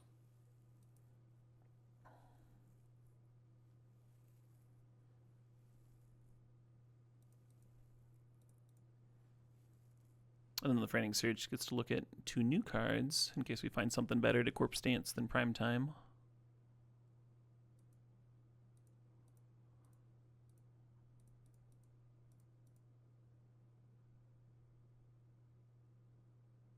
Oh. 6 permanents, huh? That's convenient. Oh. Just thinking on what to bin. I guess it's just the bulk. Or maybe the Trop, huh? Yeah, we have a lot of green already.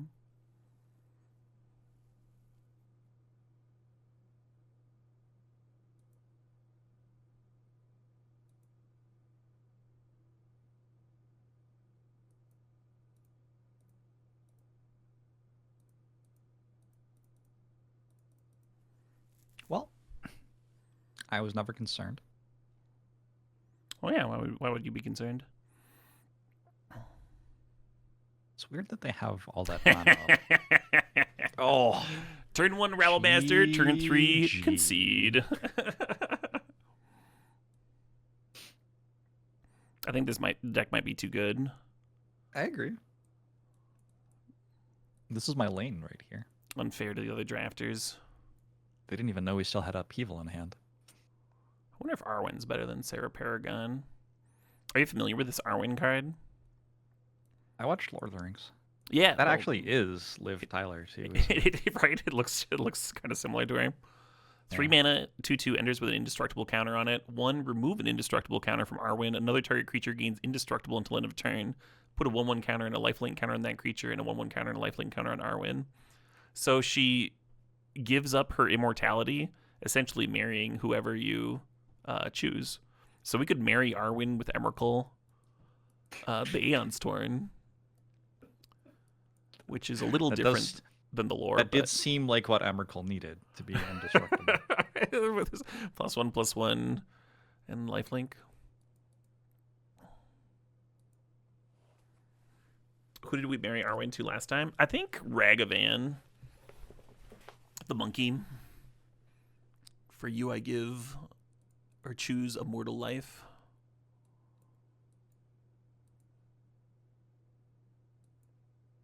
Okay. Well, I'm certainly not going to mulligan a hand that has mana to cast things. Agreed. Oh, what were you gonna say? I don't know what flash does, by the way. Oh, you may put a creature card from your hand on the afterwards? battlefield. If you do, sack it. So we could turn to an Emrakul here. For Time Walk? That's What? not the Emrakul that Time Walks? No. If you cast it, but That's if you're a different flashing it into one. play, then you're not casting it. Okay. But it would be in play very briefly. It wouldn't be very good, but you see where I'm going with this. I'm picking up what you're putting down, yeah. The cool Can thing Marshmallows is get blue? you could Do we flash have in blue? a Tolly. That one's fucked up. Can we kill it? Yeah. It's annoying, though, because they're going to get a trigger out of it. Ooh. GG. Do we just do that? Yeah. Gotta Okay. do it. It's very dangerous to let someone untap with Nadu. But... And yet.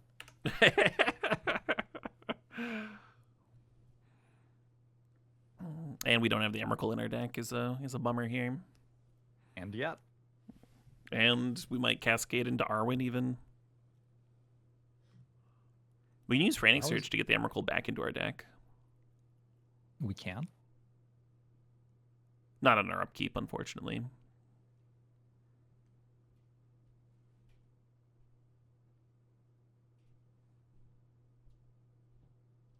They're We could with basically out of Flash. cards. This is Hold like on. already What if we over. upkeep the Flash for the Emrakul Put Emrakul? You don't want to get lost next turn? just to put it into the deck? I feel like we just use get lost next turn. So the issue with the Get Lost is they have Sylvan Safekeeper to protect whatever we target. Well, it doesn't work then. It says sack a land, target creature you control against Shroud.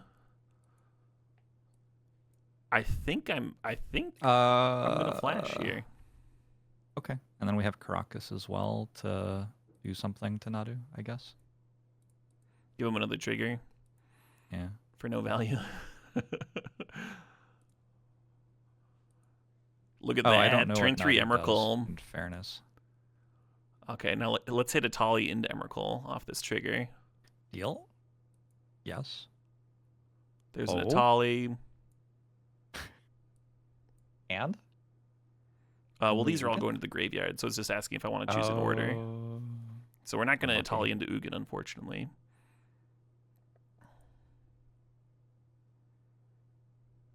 Dark Ritual and Sentinel. Is that good? No. Unlucky. Yeah.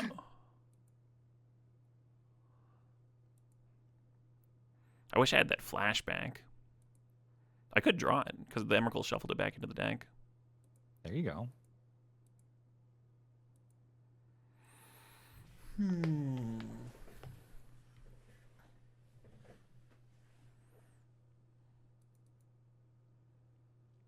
I mean, Oath of Druids is just like, it goes again, right? They have more creatures next than turn, us? yeah, they still have more creatures than us. We've got the rare value Oath of Druids here.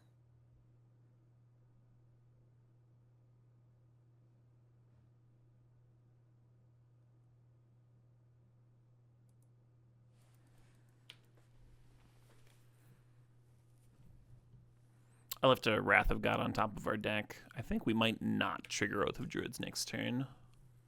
Caleb? Jorbs?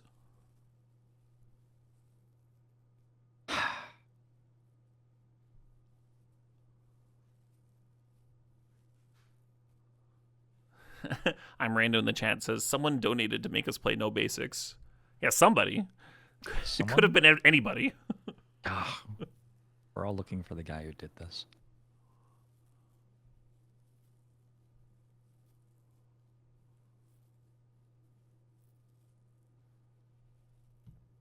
Can you show me what Nadu does? No. It's a 3 mana, 3/4. Well, the opponent's showing you right now. Twice each turn. Okay. Yeah. Very good.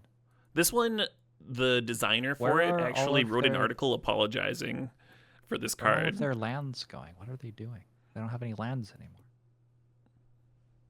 Well, the Sylvan Safekeeper can sack to give one of their creatures Shroud. So they're sacking and getting triggers and drawing a bunch of cards and hoping to get something rolling. Is their plan. Well, I wish them the best of luck. Yeah, right? Why do you want why do you want Wrath? Aren't we like ahead on board or something? Well, they did just sack all their lands.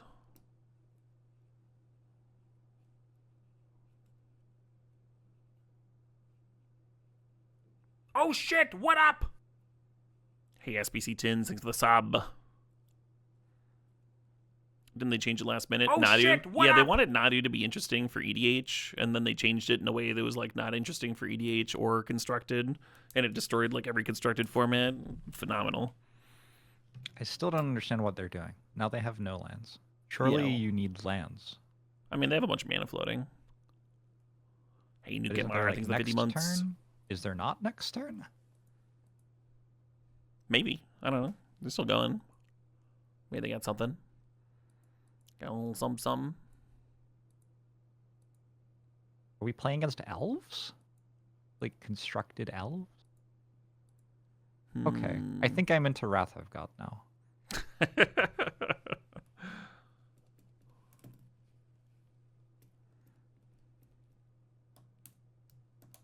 Yeah, Nadu kind of has that way of winning from nowhere. Are they winning? They don't have any lands anymore. Bombardiers is worth some damage. I just hit a Gaia's Cradle. Oh my god, they are going off. Yeah, the Nadu, like, triggers to, like, hit more lands, so... Are we going to die to, like... Oh shit, what up? Brain freeze? Hey, Power, thanks the sub. So the Can't brain Bombardiers freeze is us, worth, we have like... Emrakul. 7 damage by itself. They don't have the black to activate the Deathray Shaman. Like, on board, we're not dead currently, but...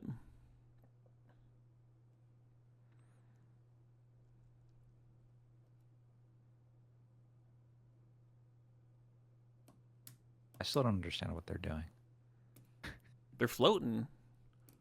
They're trying to cobble something together.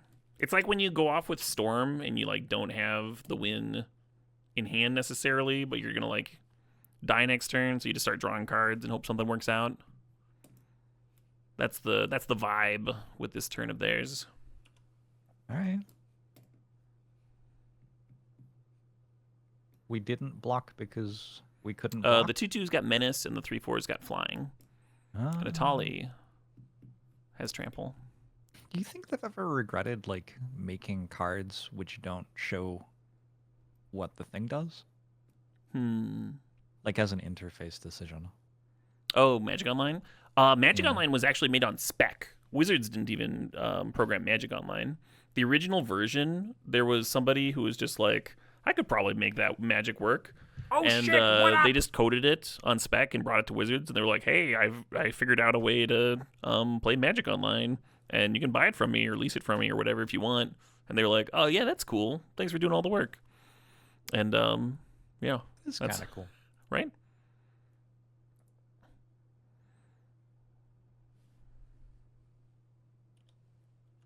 Hey, Amp3, thanks for the sub. I'm going to say no. I'm going to draw my card. Too bad we don't have the mana to Crocus back the Atali before we Wrath, huh?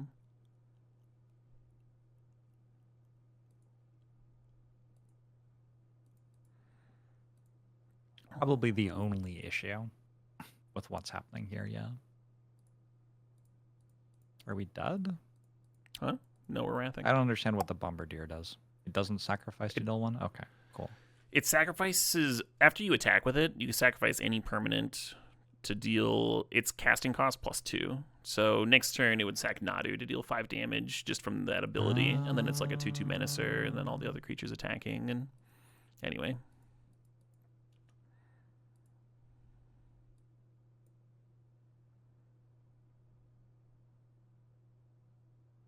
We've just been chain lightning down to 2 life. I'm concerned.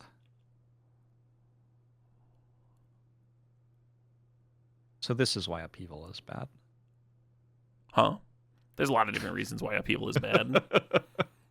This is a spot where if we had basics in our deck, we would have 2 more life, but it's nothing I'm salty about. So Corpse Dance is in the library. Maybe we just want to fiddle around with top here.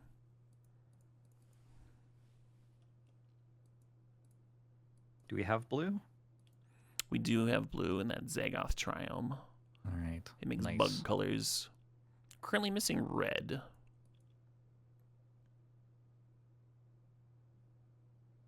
And black? No.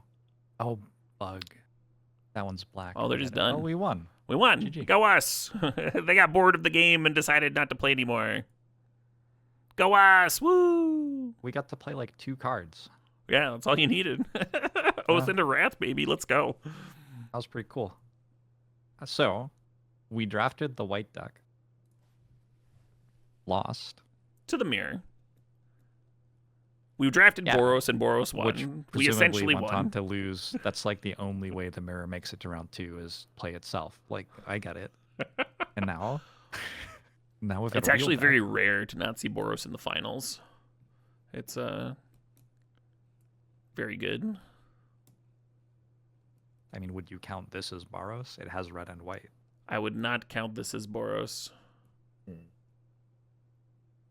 That was a sick match, though. We piloted it Corpse Danced. Caleb. Yeah. The Wrath of God was good. As the turn went on, I started to understand more and more why you wanted the Wrath. Right, yeah. It was like pretty sketch to play the Oath instead of immediately get losting the Nadu. Yeah, I understand that now. But it was sweet.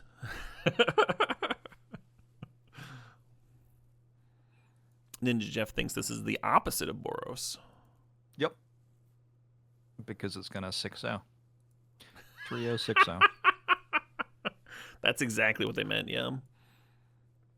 Did we win the die roll? Nah. Down here in the lower left, where it says my opponent's name. That's because it's their turn. I always have to check.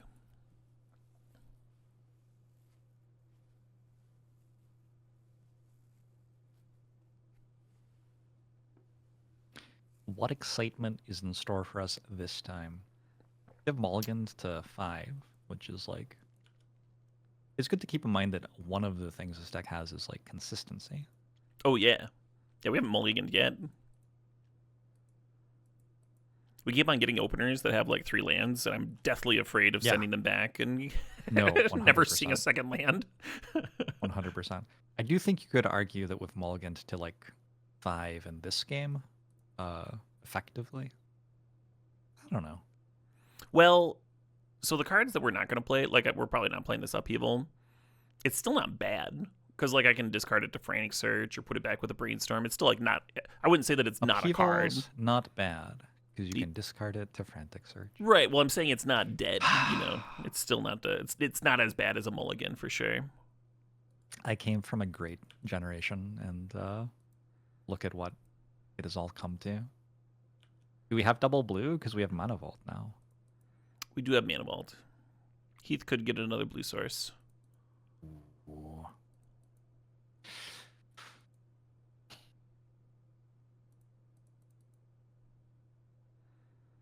I don't know how thrilled I am about upheavaling there.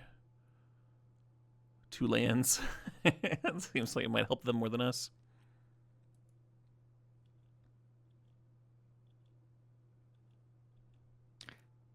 Sometimes it's not about what we want, Caleb. It's about what we have to do.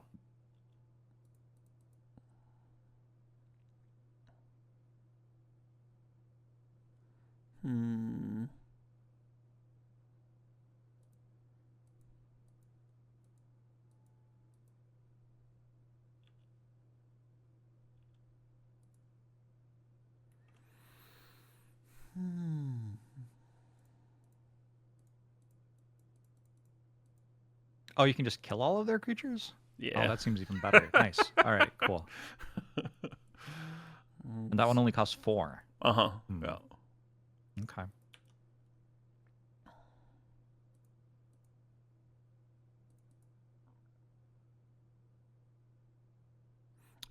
Ooh.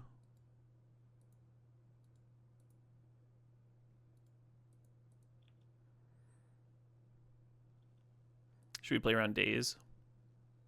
I don't think so either.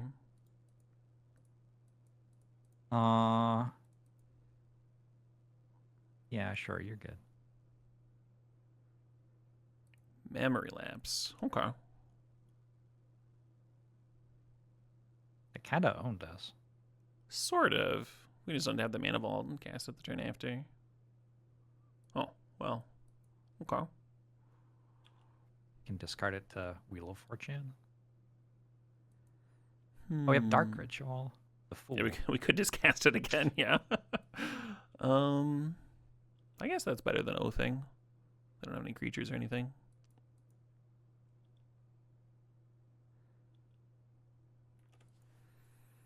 This is street magic. This is what I grew up playing. I feel all of the lights in my brain going off at the same time.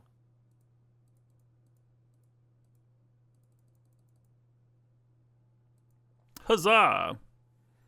And then this can get 2 red Shelldock. sources. It can get Shelldock Isle, Caleb. It could get Shelldock Isle. I kind of want to get 2 get red sources Shelldock so we Isle. can cast this stupid dinosaur. We have to talk about your Atali addiction.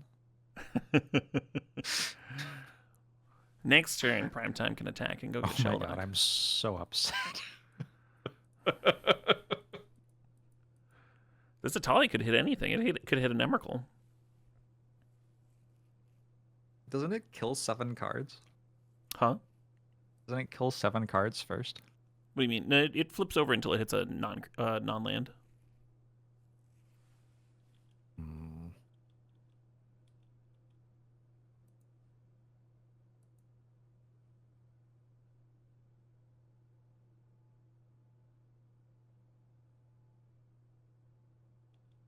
They're drawing with library. A card. Yeah, get that card. Get that. You know what, opponent? You've earned it.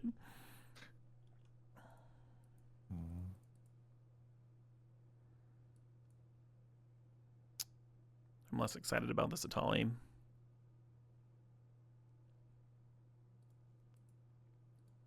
All right, we'll just play a control game. You can Shelldock first to strip those cards from top of deck, right? Well, the Primetime would shuffle anyway. Oh, true.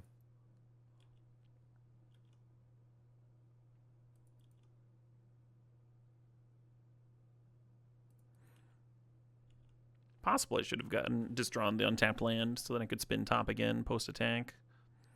See if I want to play the Atali. All right, now we get the gas. Thank you.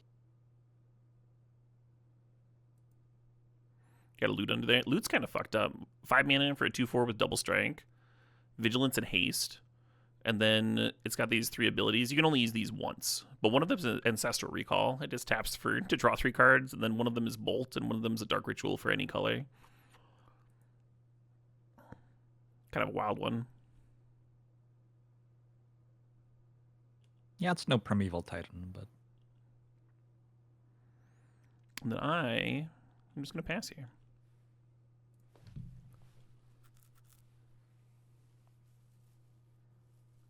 Mystical Tutor, sure.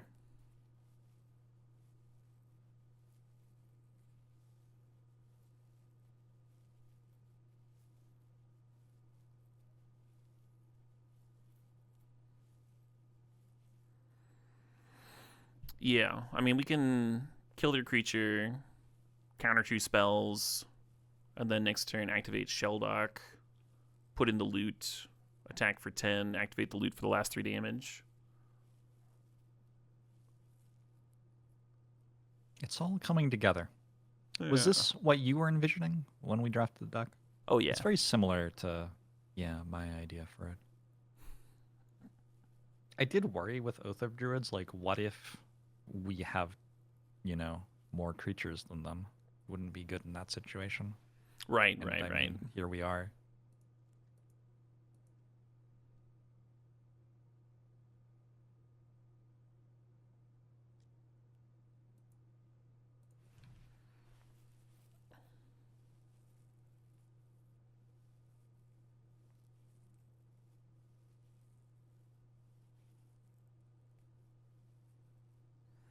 You don't really have to get lost this 2/3, but I want to. It satisfies me. They're thinking about countering it. They are countering it. It's a pretty good one for Bad reprieve. news bears. Yeah.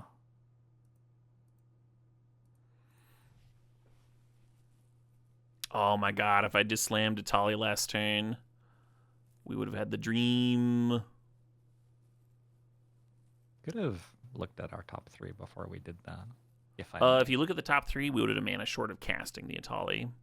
So that's why. Remember when I put the reprieve before to we hand? did get lost. Before we did reprieve, we could choose which card we drew. So you see these 4 lands that are tapped. That's the get lost and the reprieve, and that's 3 mana. Yeah. And then the Atali costs What's 7. Our 3? So if I spend the mana on top to spin. Oh, you're saying I should have spun before drawing with reprieve? Now. Sure, yeah, that would have made sense. If the Emerald's deeper though, like if it was the 4th card down, then the top wouldn't have seen it.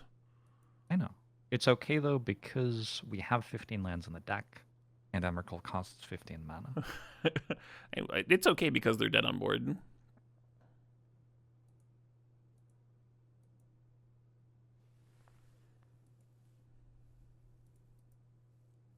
One, 2, 3, 4, 5, 6, 7, 8, 9, 10. 1, 2, 3, 4, 5, 6, 7, 8, 9, 10, 11, 12. Caleb, no. Caleb, no, don't kill them. we can hard cast it next turn, Caleb. Caleb, stop.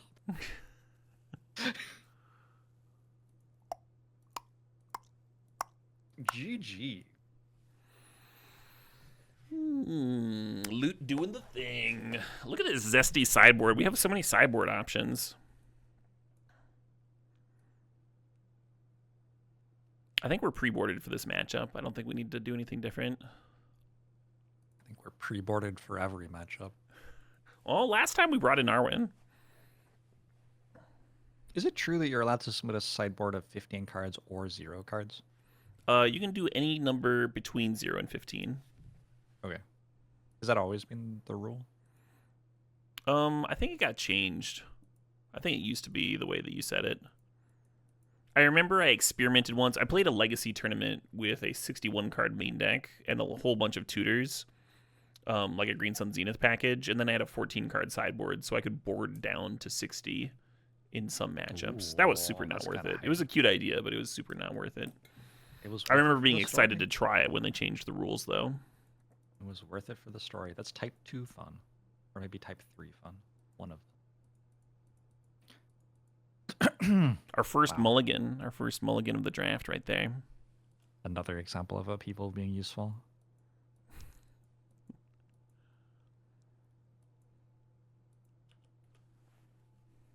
This kills like 70% of opponent possible hands. Right? Who can beat 2 removal spells and a counter spell? Which returns the spell to their hand. Yeah. But it draws a card too.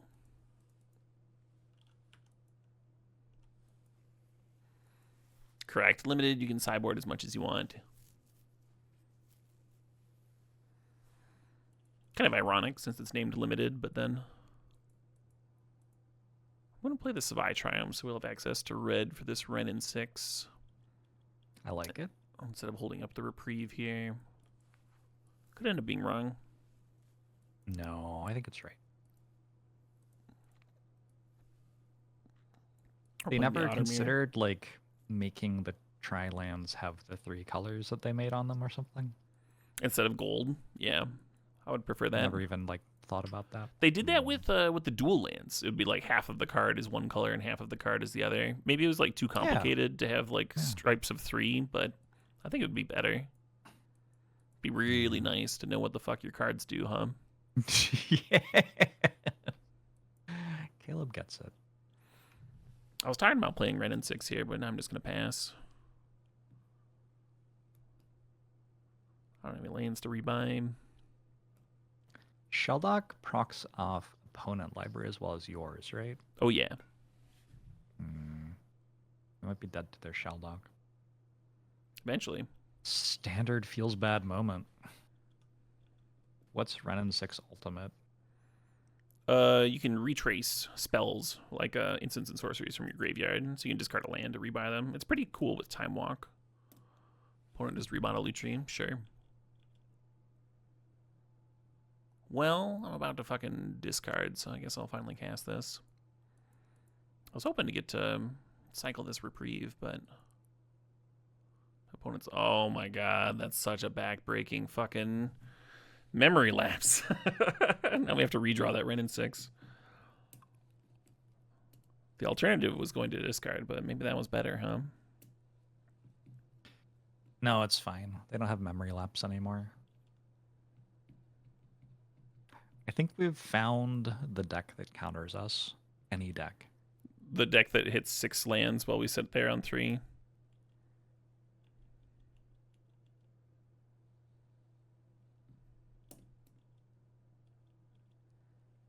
We beat them game 1 already. Oh, yeah. Yeah, we're fine.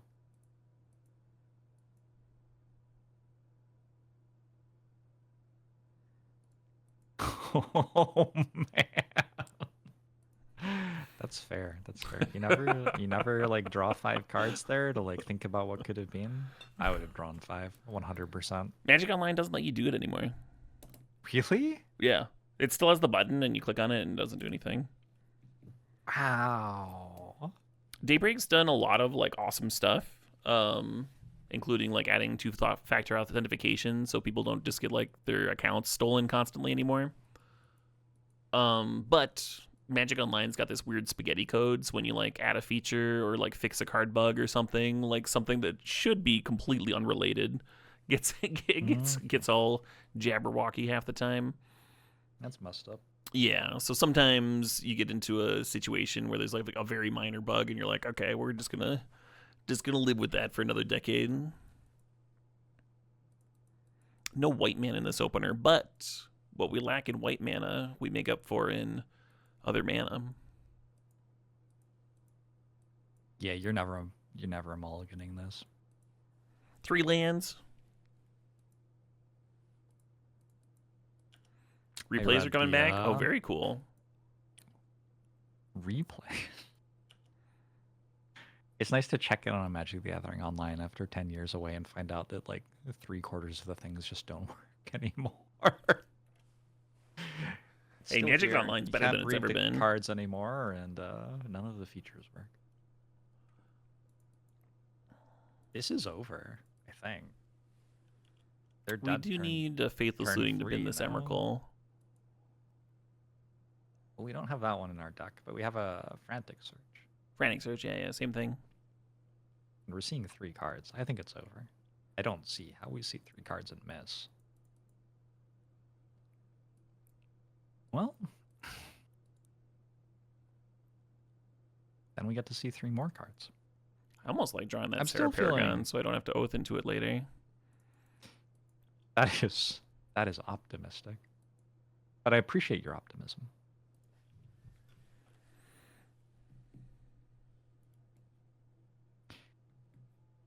Do we look at the top 3 before we fetch? We do. Nah. Right? Too much work? Too much work. Okay, I understand.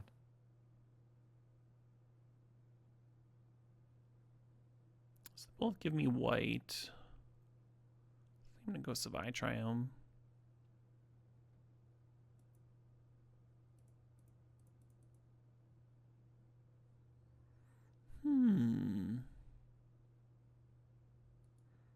I think we're going to float that Exploration.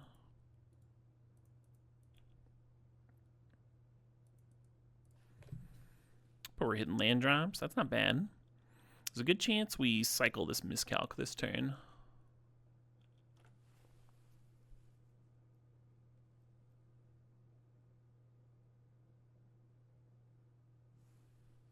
Surely they have like 2 real cards. And if we just miscalculate both of them, we win.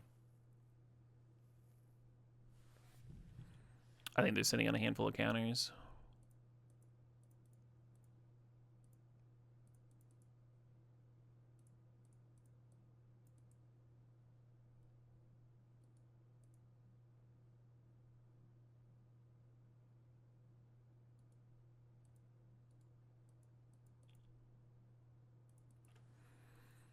Oh shit! What up? If you discard Emrakul to hand size, and then you corpse dance it, what happens? You would have an Emrakul in play on their turn with haste, and then it would exile at the end of their turn. Not sure that's good. Takes the 102 months. They're seamless.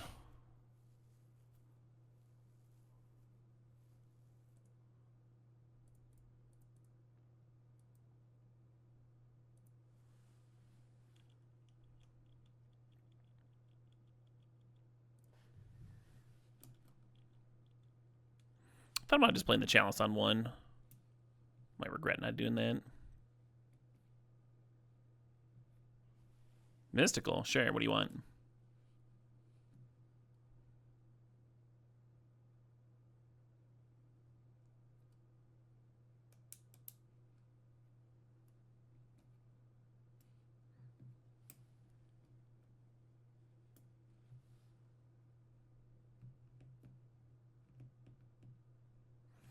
The Bez has a question. Are you allowed to cast spells in the cleanup in response to the trigger? Yep.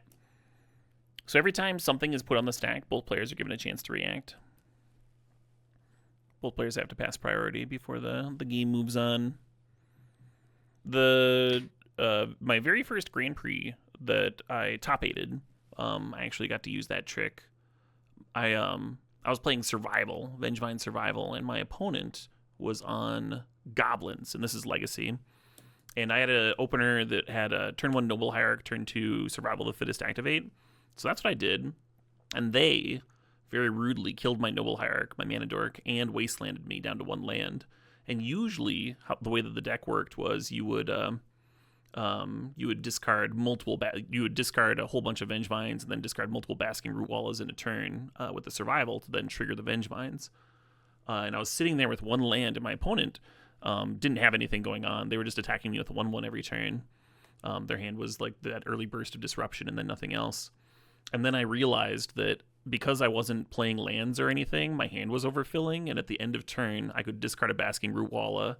The Madness trigger would go on the stack, and that would give me a chance to activate Survival and discard another Basking Root Walla. So with 1 land over the course of like 4 turns, I eventually got all my Vengevines back and got to beat my opponent that way. Anyway, sorry for the involved story.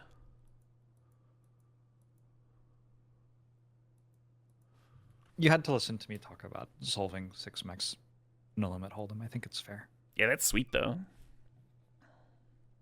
How's married life, Caleb? I've been enjoying it now. The month after I got married, I threw my back out, and she was just taking care of me basically, and she was a total sweetheart about it.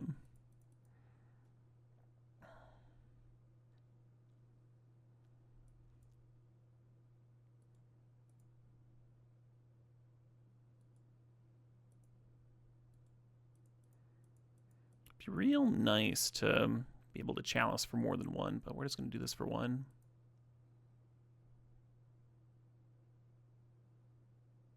Actually, I'm just going to pass the turn.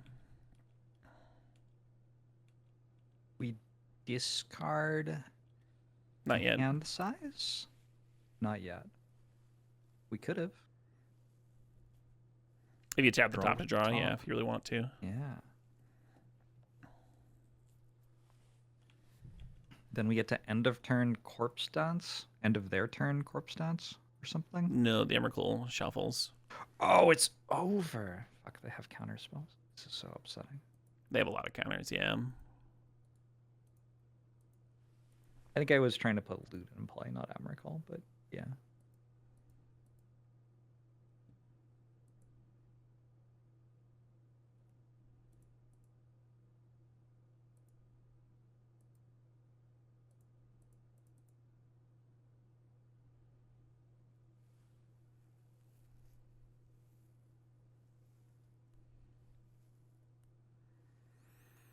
All right. I think I'm going to cast some things, try and force some things. Now that we have stuff worth resolving.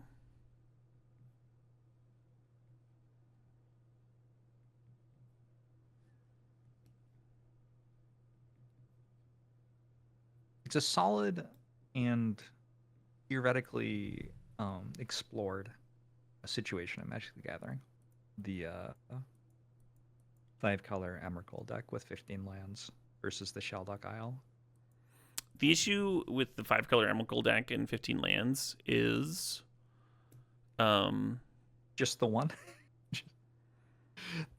Well, some of those lands are fetches, so they don't all tap for mana. Right. Hey, Squirrel Loot thinks the 6 months.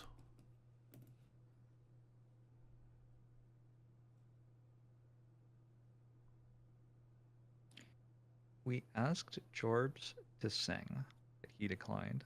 You asked me to sing. I wasn't asked to sing. You played drums, tap right, mana. Huh? The fools. You play drums, right? I have. It's been a long time. What did they tap mana for? Oh, they got the thing in They just hand? put Lucia to hand, yeah. Do we go off next turn? Corpse Dance?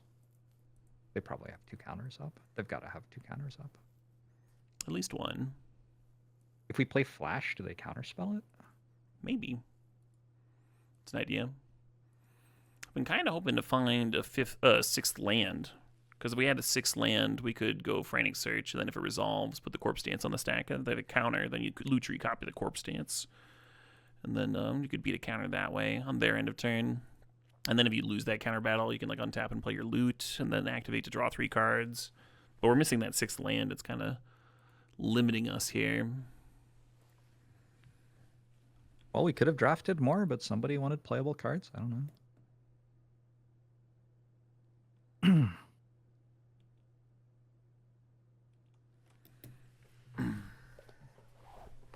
We discard loot and Corpse Dance it? What's the play? Talk me through this. Oh, that has Flash? Yeah.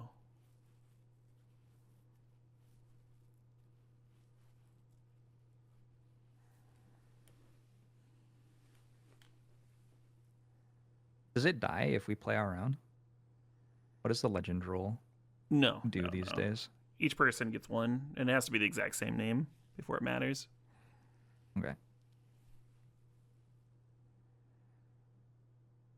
So the benefit of no more Lysing is that we don't have to discard.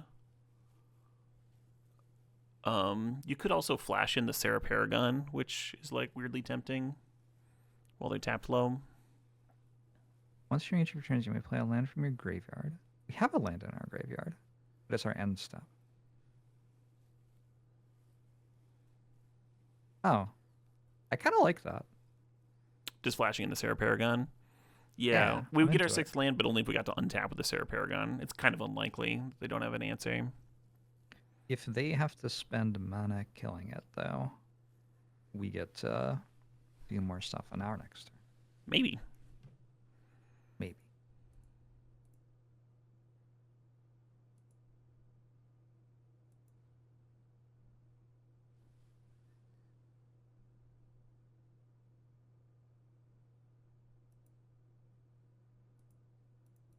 There's no way they have Force of Will.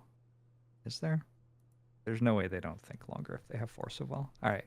All right. I'm narrowing their range. I'm like zoning in on our strategy to win.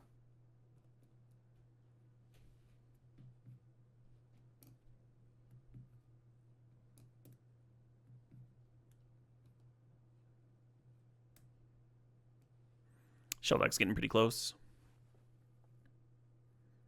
It's okay. They don't have good cards in their deck. Only our Shelldock is threatening.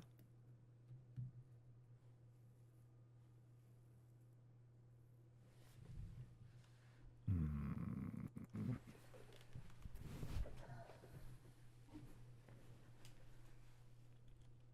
think we're not that upset that Cryptic Command did that. Right? Yeah. Could have been much worse.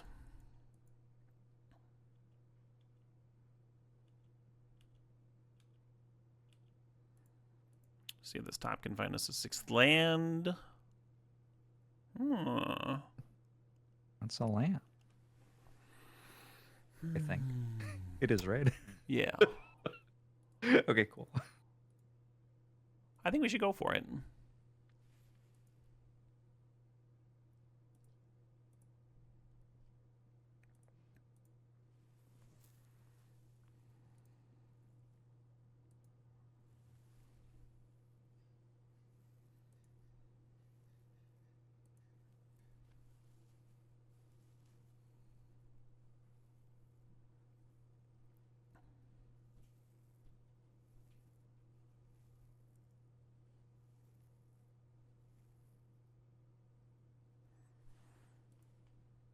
Get this fucking exploration out of here.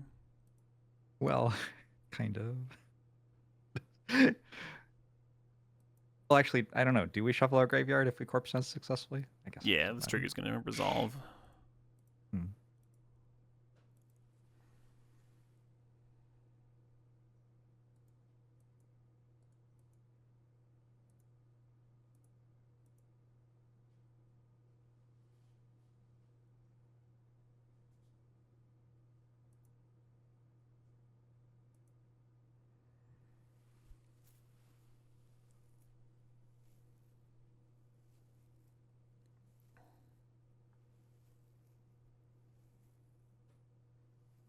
They have a thing.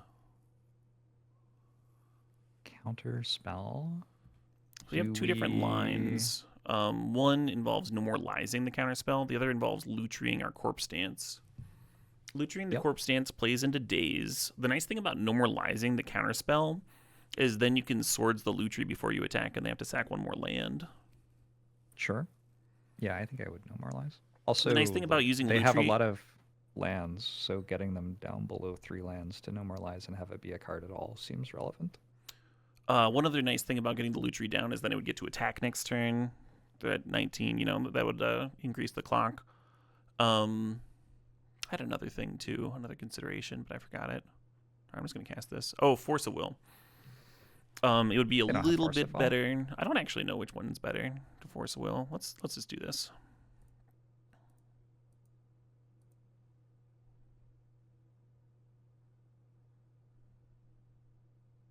I think if they have Force of Will and we swords the thing, like, we're kind of okay with it anyway. Oh, it's over. GG.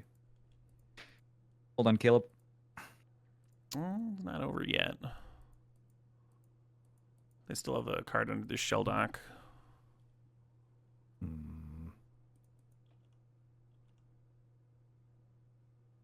I should have swords as well. The shuffle trigger was on the stack. Just shuffled the swords back in too. Should we have held the swords for the thing under the shell dock? Nah. Making them sack one more permanent here is way better, I think. You don't even know that the card under the shell dock is something that you can target with swords or a creature even. It's true. I'm a big fan of like not playing around stuff until you've like been given a reason to.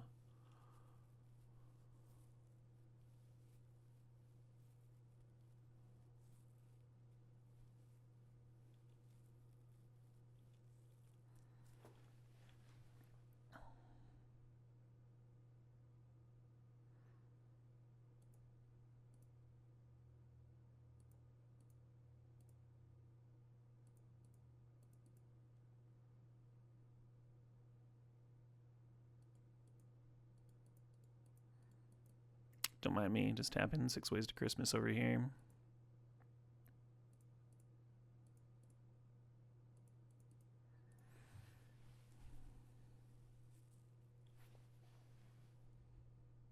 Do we win? God, the turn before shell dock was going to be active too. I'm going to do this during their upkeep. If they have a weird stifle effect, then that'll use their mana on their turn, not my turn. Something I appreciate about this game. What's that? Is we've thought so hard about like tiny things all over the place. Do this on their upkeep, etc. But when I was like, do we look at the 4th card with Sensei's Divining Top before we shuffle? You're like, no. Absolutely not. That's one that I've already put like a ton of thought into in like a lot of different situations. one of the main reasons I don't like doing it is because sometimes you need to use that mana immediately. So it's pretty rare. I basically need to have like an excess of mana and be looking for a very specific card before I'm doing the extra shuffle there. Before looking at the new 3. Is this your first time into the finals today? No. When you first joined, that was the finals. Oh, that's true. That's true. I was messed up. Unless we won, in which case, good job. No, we got dusted. I think by Boros. I think Boros beat us in that finals. Well, maybe it's time to beat up Boros. I hear it's a mainstay in the finals of this vintage cube. Do you want to like change our deck for Boros going into the finals? Are you allowed to pre-board for it? You want a pre-board? Yeah. I'm not. I couldn't do it. I've got ethics. I've got morals, Jorbs. I see.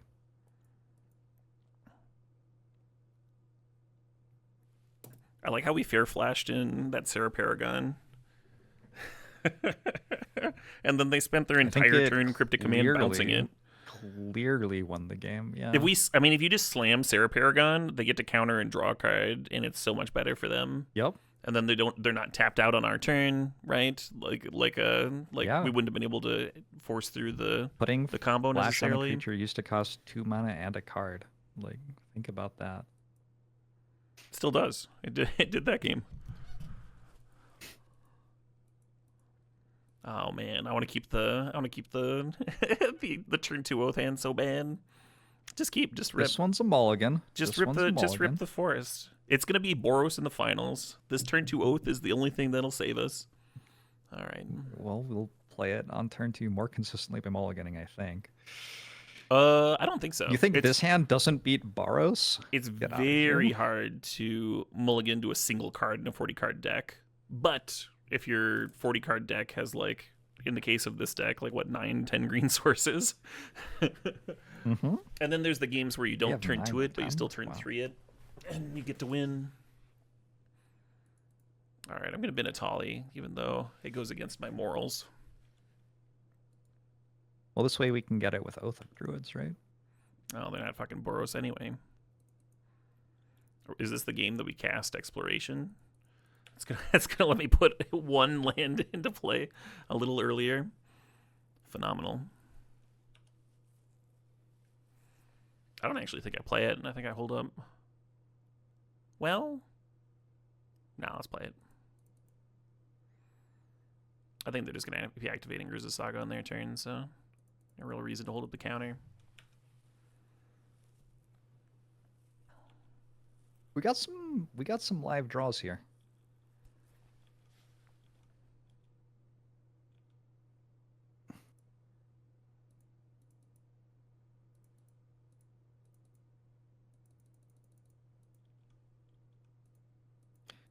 Mana flooded again.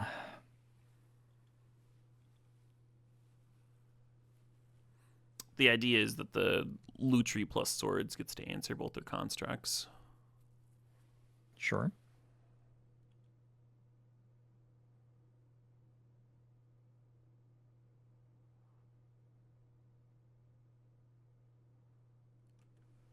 That's the one we're going to respond to.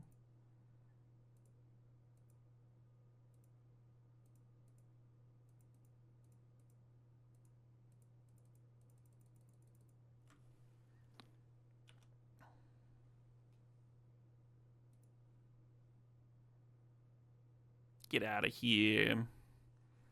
If we win this finals, I will have set Magic the Gathering Theory backwards a full 5 or 6 years. I don't leave the Mana Vault tapped. We got these counters we want to hold up. We have 20 life to work with. I think it's fine. Maybe if I had something to cast, right? Like if we had Prime Time or a Tali handy, then it'd be worth the risk to reward to untap the vault.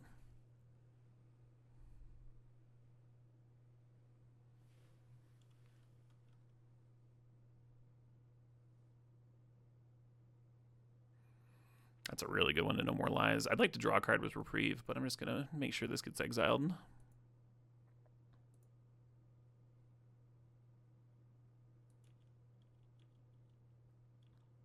Got him on a clock. Clocking him. What was that?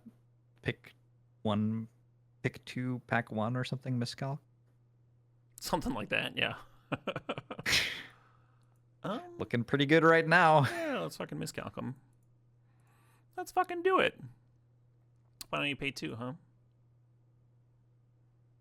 Possibly I should be leaving this Vi Triome. I'm going to let the elves resolve. Yeah, I think we give them that one. Wait, they've got boots, though. Is that bad? So? I don't know. I don't know how the game works. I don't think there's really a chance that Lutri actually solos my opponent from 19, so if they want to put boots on an elves and trade with my otter, I think that's totally fine.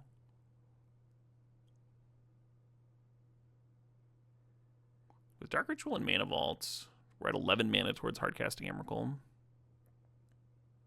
Oh, I have a little, like, ticker board up on my wall that's counting that up for me.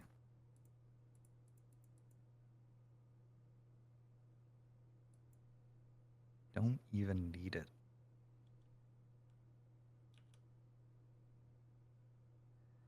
Oh, is that Planeswalker good? Tamiyo? Pretty good. It's really good with so the card that I countered, the Uro, it just fills up the graveyard immediately for Uro. It's typically played, Tamiyo is typically played in Time Walk decks. So it downticks for the Time Walk, and then you take your extra turn, and then it upticks, and then it can downtick for the Time Walk again. And then you're playing it in a deck full of like Eternal Witnesses and Uros and stuff. So basically the opponent's trying to, I assume that they're trying to take all the turns based on the fact that they're playing Tamiyo and Eternal Witness. Usually you don't play those cards unless you've got extra turn effects. Sure.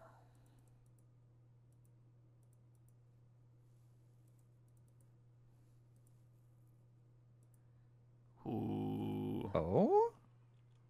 Oh? Oh? I have seen worse cards under a shell dock.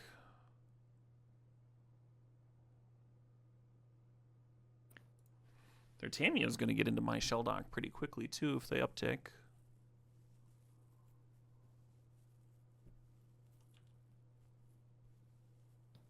Is that one good? It's good here. 5 for haste. 10 fucking damage. 10?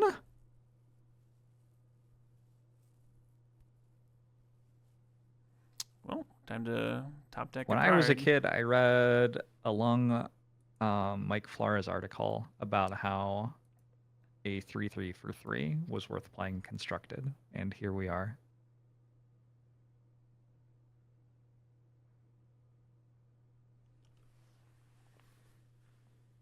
Ritual headquarters? Well, the headquarters can cycle. That's kind of good here. I think I'm going to put the Through the Breach back. You can also play 2 lands per turn. Exciting.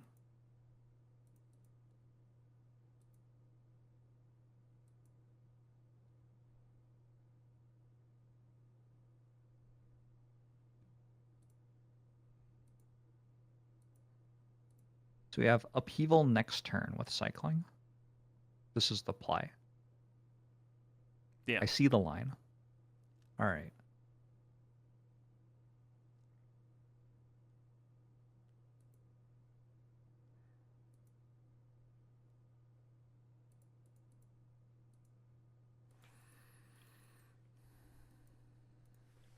I'm going to leave the Lutri bank. We did just give them some map tokens.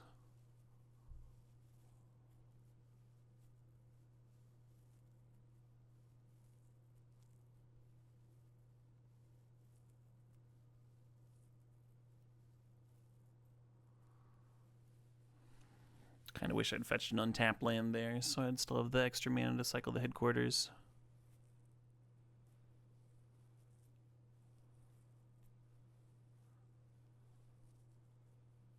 I think with Mana Vault, it's not too big a deal. It's just less 3 mana post upheaval is the issue. Yeah.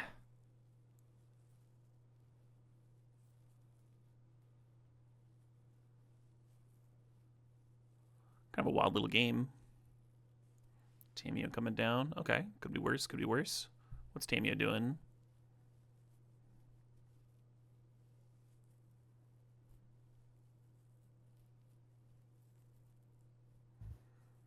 Be interesting to downtick on the Urza Saga, because they've got those map tokens and Lava Spur boots all lined up. I wonder if that's what they're thinking about, just trying to kill me.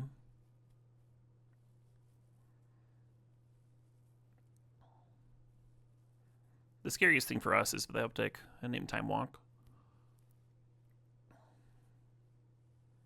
They have like about a 1 in 6 chance of just winning the game if they would hit.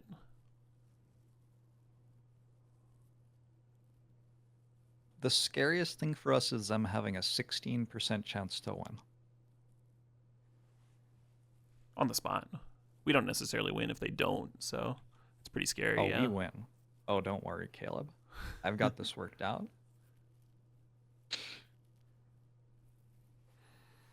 What are we naming? What if they name Upheaval? They named Uvenwild Oddity. I don't know what that is. And they milled... It's a 4-mana 4/4 haste. They milled a channel, a land, a wasteland, and a Yavimaya. They have a walking ballista on top of their library, and we're at 4 life, huh? Well, I hope Upheaval resolves. Right? Upheaval's looking pretty good.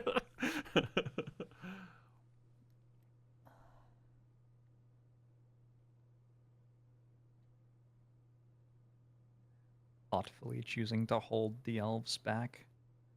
Well, now they might want to protect the Tamio, is what they're thinking about. Like, do they want to pressure me, or do they want to protect the Tamio? That's good thinking. That's the better play.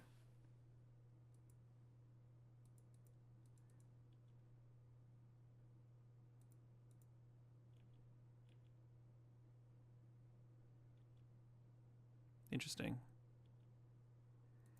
The no attack, no block, huh? What were we doing if they block? What? Losing our creature. They would. Well, then they lose their 1-drop, and I lose my 3-drop. You think they're stream sniping? Man. Just because I said interesting doesn't mean I think they're stream sniping. The coolest thing about Upheaval on Sheldock Isle is you get second Sheldock Isle. Right? That's what I'm excited about. Another chance at an Emrakul.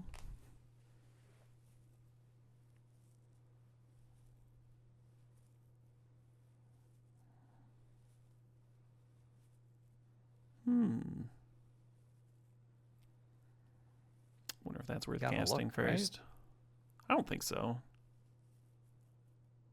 Cast second? We what? Cast second, we don't get to untap things. But we get to do. Discard better stuff. We could untap the Sheldock Isle. Oh, shit!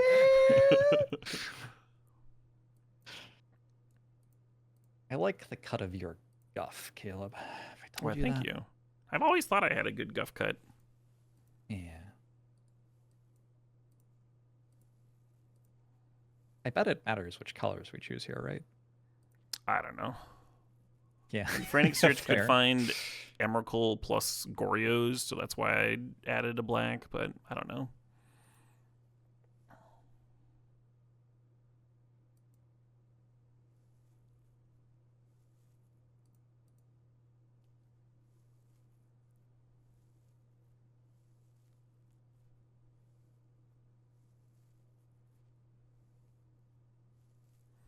Oh, and we get to exploration, actually. So we do have 2 lands in play, even.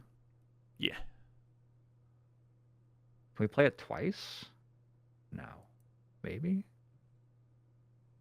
Oh, with the Lutri? That'd be funny. I'm going to lead on this one. All right. I'll allow it.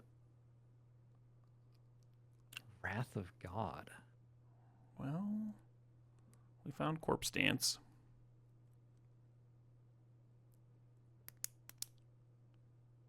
I think Corpse Dance is fine. And then we just like... I think I want the Wrenn. Just play Wrenn this turn.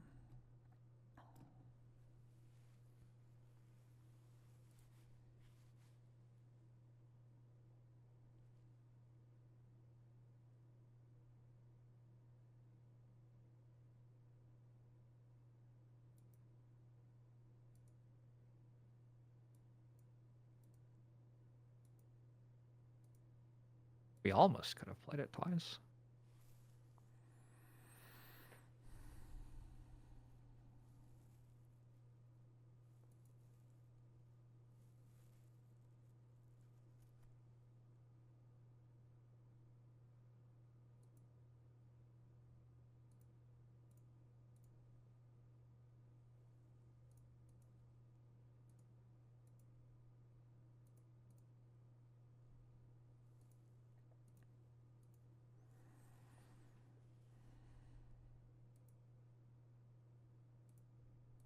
This doesn't really matter what I uptick on, because I'm going to have to discard it anyway.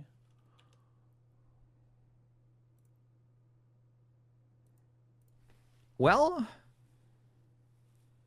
I don't know if that was good, to be honest. That turn? I thought it was decent. I just generally don't know what happened. So you know. We get the Pathfinder dude, loot. Yeah. That seems good. Oh, yeah. We get to play 2 cards a turn, two lands a turn. Yep. That also seems pretty good. Pretty not bad.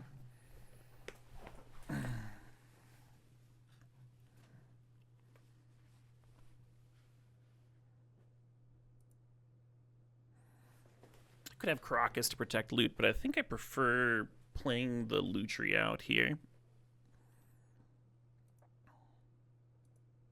Lutri off loot? Yeah. Is that the idea? Gotcha.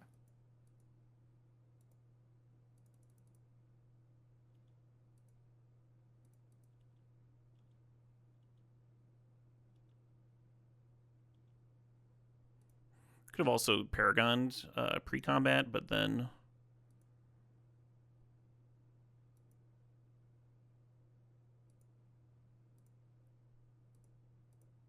Then I don't get to attack for 4, right? And now they're at 9, and that seems pretty good. I almost like pinging them instead of upticking. Let's ping them. Now we've got 2 bodies in play. The loot's got a bolt attached.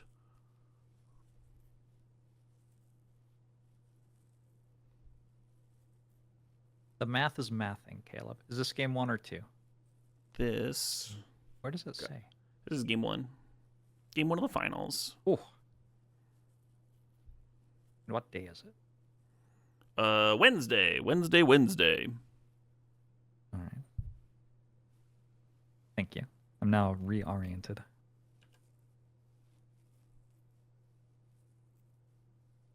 They do have the orb to sacrifice all of their lands, though.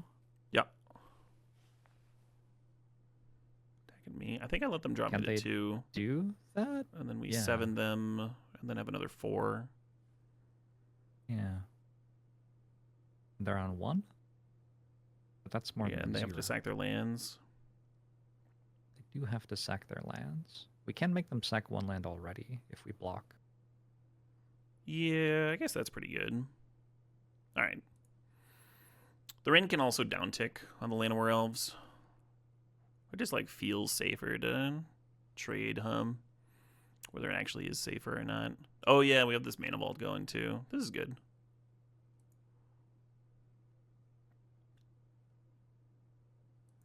We have Delirium, right? Yeah, but we don't have a creature in our graveyard with haste. Hmm.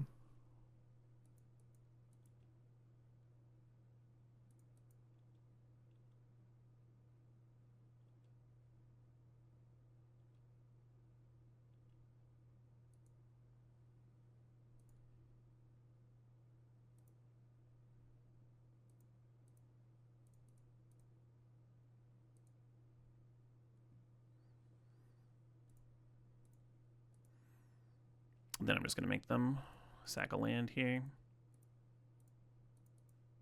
Seems like a worthwhile endeavor. What a game of Magic the Gathering. Look Right? at that. What a fucking game. Beautiful. Did they play a single card? I feel like we've spent like 7 turns just barely defeating our own deck. Yeah, I mean they got me pretty low. They went like Urza Saga into Lava Spur Boots earlier, and we had to like Lutria Swords to not die to it. And then they were threatening to like lock us. We had to exile an Uro. They did a lot of stuff. Oh, good stuff. Well played. They smacked us for 10 out of nowhere that one turn. That was a cool little game. How many lands do you think the average opponent thinks we're running? In our 5-color Ren and 6 deck, they would probably assume that we have at least 17 in here. Yeah. And if they see Exploration. Exploration was actually good that game. That was the ideal exploration game. It was that was Upheaval Shelldock. That's the combo.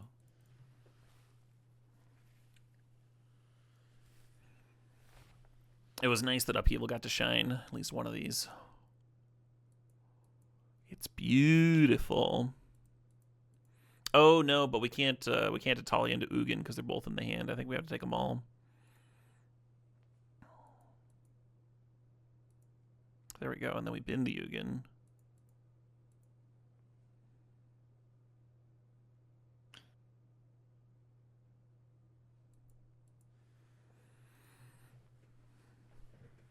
Brainstorm's a good card, huh?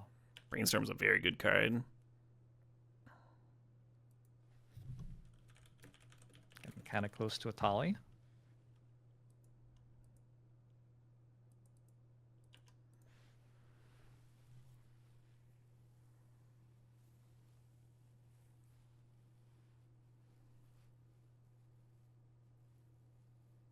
Crop rotation. It's probably getting Gaia's Cradle. Wasteland. I was wrong. It's over. In the Crucible. Oh no! It's okay. We can dig out from under this, I think. We'll just rip Flash. Oh no. We go Brainstorm, find land, Windswept Heap to shuffle. Oh, surely you're brainstorming before Heath, no? No, the Brainstorm's gonna set up Atali. With Oath? We're finding Oath of Druids specifically? What's the play here? I thought we just had like Mana Vault Dark Ritual to cast Atali. I guess we don't have enough red. There's a Flash in the deck. So I'm gonna tutor up Trop here and run out Mana Vault. And they're gonna they get double Wasteland. Yeah, I think I'm just fucked. There's not really anything we can Dark Ritual into. Corpse Dance? Yeah, but we have no way of getting the Atali in the bin. So we're putting Oath of Druids in play, is what I'm hearing. We don't have a way to do that either. Because you can't Brainstorm and have a green for Oath of Druids. I don't think we have an out. I think we just concede. We put Mana Vault in play, and then we draw a green land and Oath.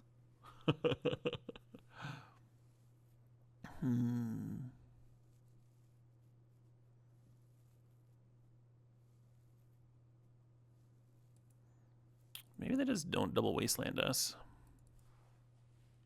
Also true.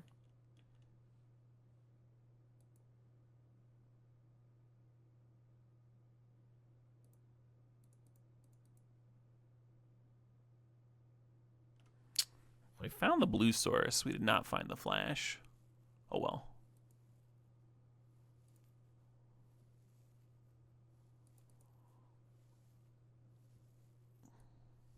It was a close game.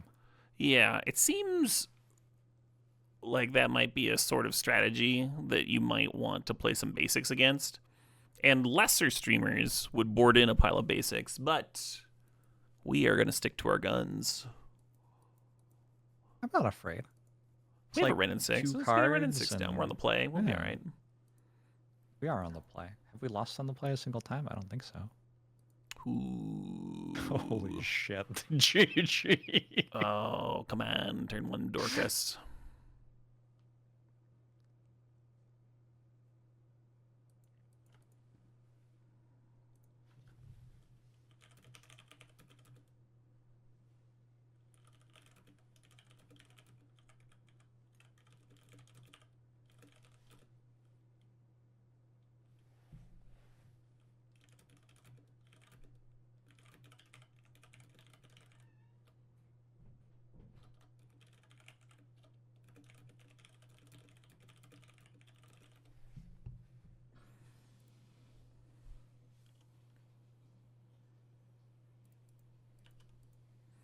Possible I should be putting a frantic search under there. Wasted. We'll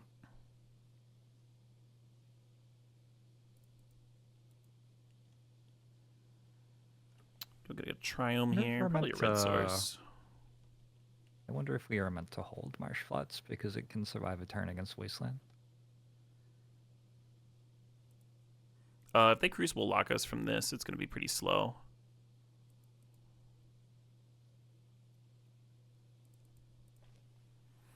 I didn't mean to grab the Mardu one, though. So I'd have access to red mana. And I, in fact, grabbed the Bant one, which I already had plenty of access to. So that's fine. We don't need through the breach.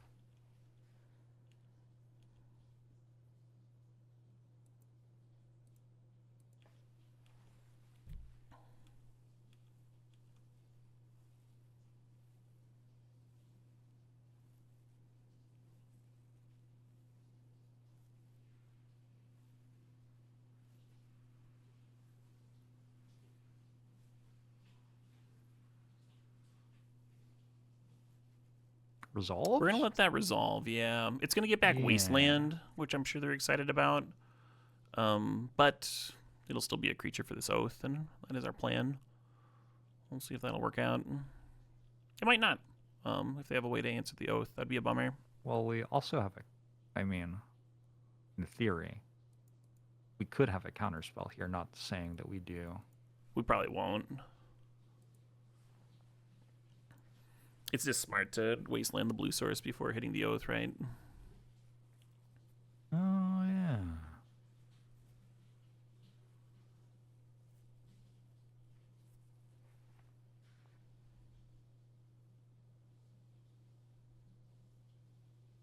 Oh, the channeling anyway. It's a very good Besiege you, though. Do you know why? The downside of Besiege you is that your opponent gets to search for a basic land. Could we not... How does channel work? Is it sorcery speed? It's not a matter of being sorcery speed. It just isn't something that you can counter. But we have Ottawara in hand. Yeah, Ottawara costs 4 mana to mount something with. We also have 2 mana control in hand. What's basic land type? Besiege you? I'm super wrong. A land card with a basic land type. Oh yeah, I should have gotten a tri-land there. Well, silly me. Okay. Jorbs sounds frustrated with me.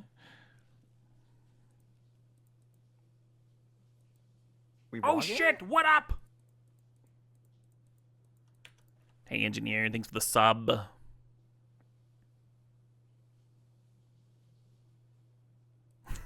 Chat's so mad. I got some all caps there.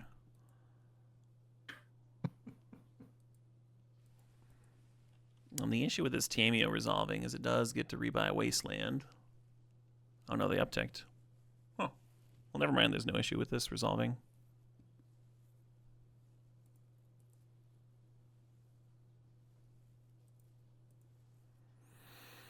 Okie dokie.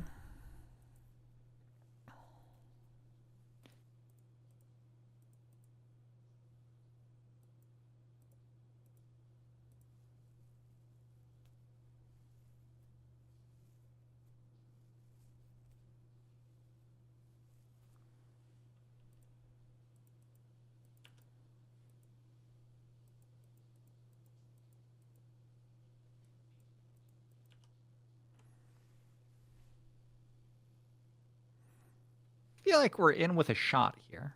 Oh, yeah. Yeah, very much so. And now we'll have a chance to counter the Tameo when it gets recast. Unless we have to use it on something else, of course. I think I like running that out here. I don't think we get better than 1 out of it, like, ever-ish. You can wait for the super late game, and it might help you hardcast an Emmy. But if we find an Emmy, it's probably getting through the reached.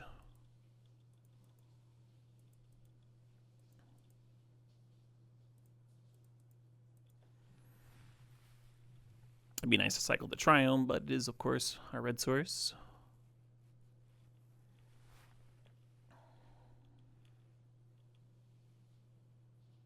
Ooh.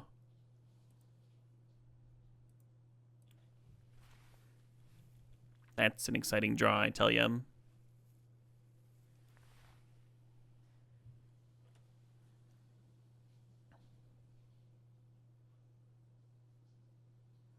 I'm sick of your lies, Tamio.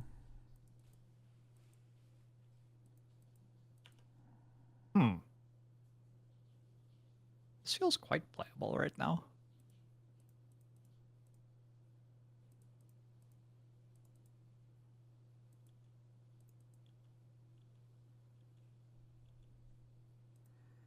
Do we ever take a turn again? Leave it up for... We could just draw the 3 now. I think I like chilling, because we could use it for mana to cast the miscalc.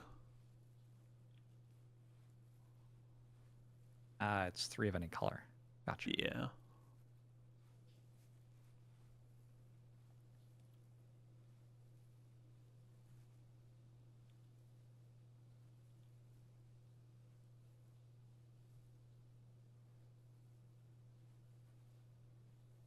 That puts a land in play, right? Did they just miss? They might have just not had a land, yeah.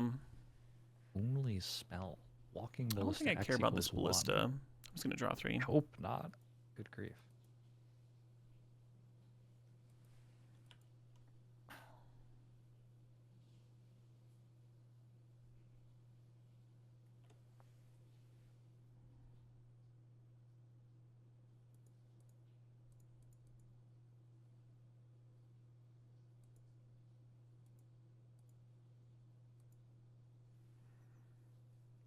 This is going to get me back into Magic the Gathering, Caleb. Oh, yeah? Oh, no. Hell yeah. Yeah. Oh, this Shelldock. Oh, boy. I guess I should have explorationed. I could have gotten the woodland down, too. Interesting, they didn't ping.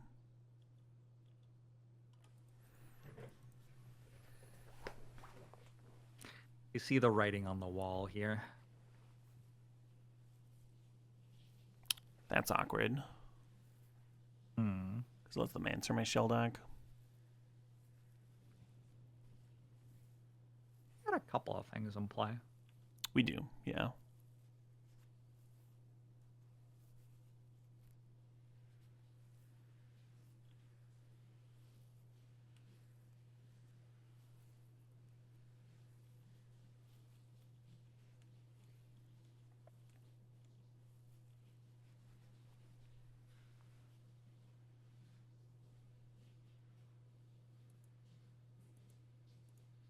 Do we play Shelldock again? Can you do that? No, it exiles. Oh shit! If you get it back with Sarah Paragon, then it exiles on the... So the Paragon doesn't loop things.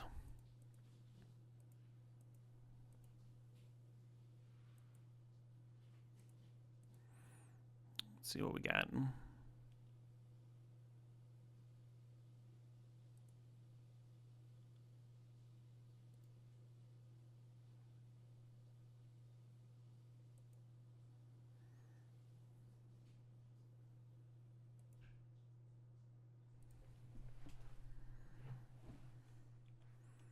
Oh shit, what up? Hey, Gorski, thanks for 80 months there. Gotta love some charity. You gotta love some charity. Huge thanks to Snow Yetis. $200 donation. Snow Yeti says, for my son. Huge appreciation, Snow Yeti. Very cool. ERightMTG, thanks for $25. Much appreciated. And the Night Owl, thanks for the $50 donation. Appreciate you too. Do we Swords Elves? I think I'm just going to bolt the elf. Bolt Elves? Yeah, that seems more sensible.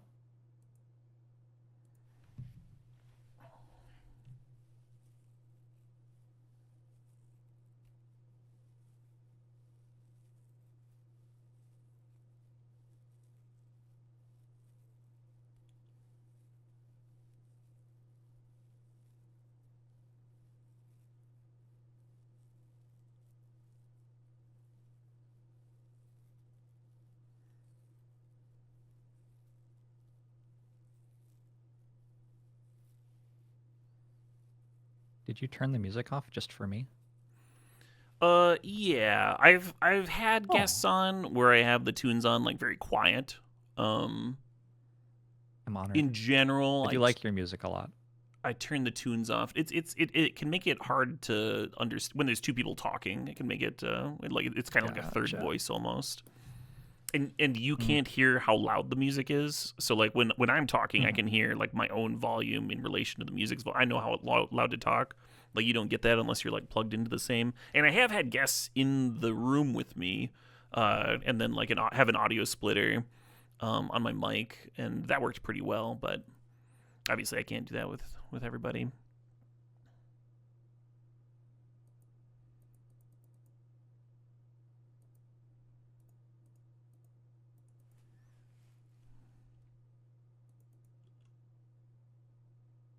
Ooh.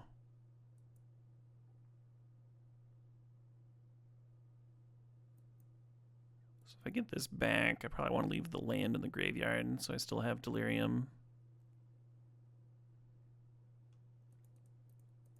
Have I used all of the loot abilities? I feel like I have. I don't think we used ritual yet. Oh, that's right. We were just holding it up. I think we should have looked for Emrakul before we attacked. Looked for Emrakul? Over through the breach? Sure. Yeah.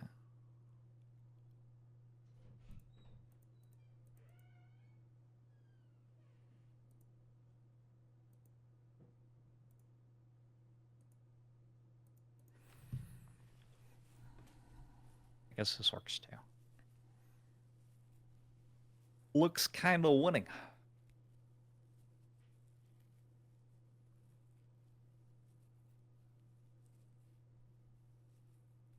Exile up to one target permanent.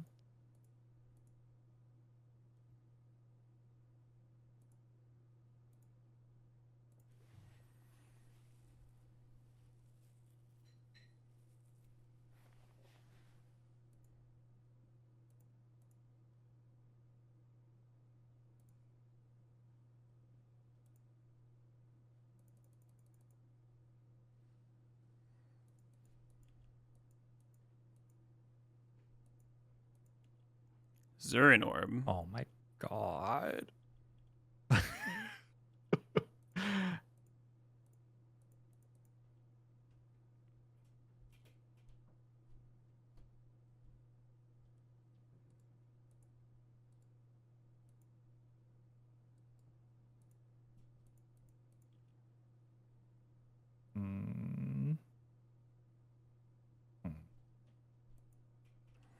All right, Caleb, take me home.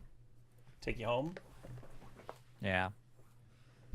My hands are completely off the wheel. I'll let you drive the car for the first time. Thank you.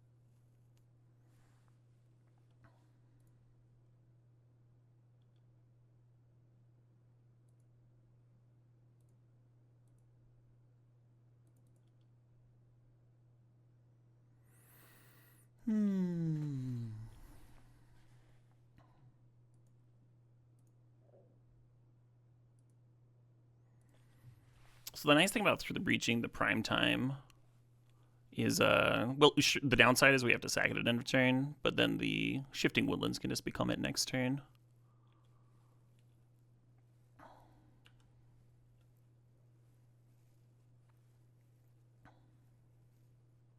You get to play a next turn? That's yeah. kind of unfair. Kind of a bummer.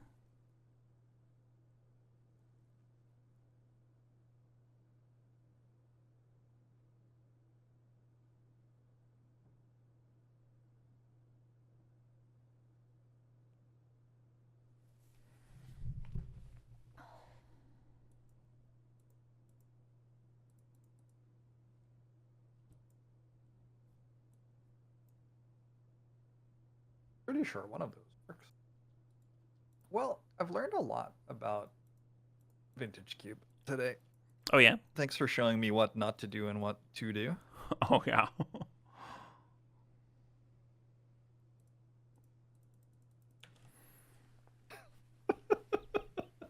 Just a very standard, very standard. We dropped a game, right? I think we dropped 2. Oh, yeah, we're in game 3 right now, so might still lose. GG.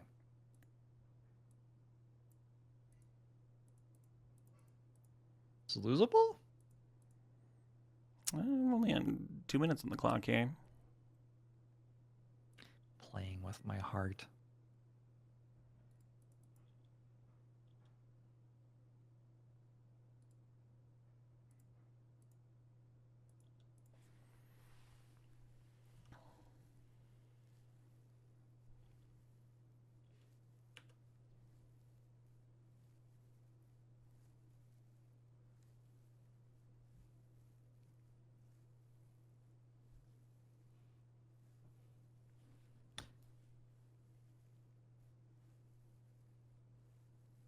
Was it worth failing to find there to shuffle? No. When your time isn't like below 5 minutes in the red, and you just literally need to lock up the game, you shouldn't be taking irrelevant game actions like because you can.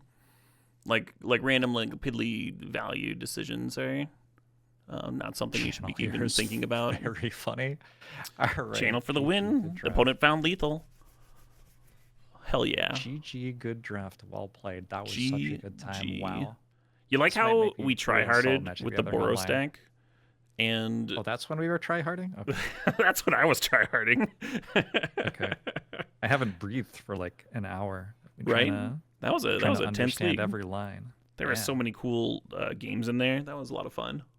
What would you call that archetype? 5-colored Oath. Oath bullshit. I think not enough lands control Sahara. deck. We call it Sahara because it had the Sarah person and it was a desert draft. Yeah. I'm gonna take a screenshot and put it on my wall. Oh yeah. What else would you do with a Magic Online trophy? I am out of ideas. Undefeated trophies 2? Is that our second? No, that's our first. That was your first trophy? First trophy of the night of the whole cube race. Holy. I hope that they only get better from there. I'm leaving. I can't top that. Goodbye.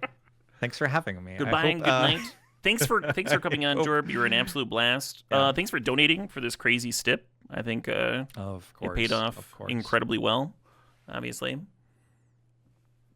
Much love. Yeah. Thanks for all the donations, chat. I hope you raise tons of money. Awesome cause. Awesome dude. Awesome community. Awesome video game. Magic the Gathering Online. Keep an eye on that one for some hot new stuff coming out. Goodbye. Bye.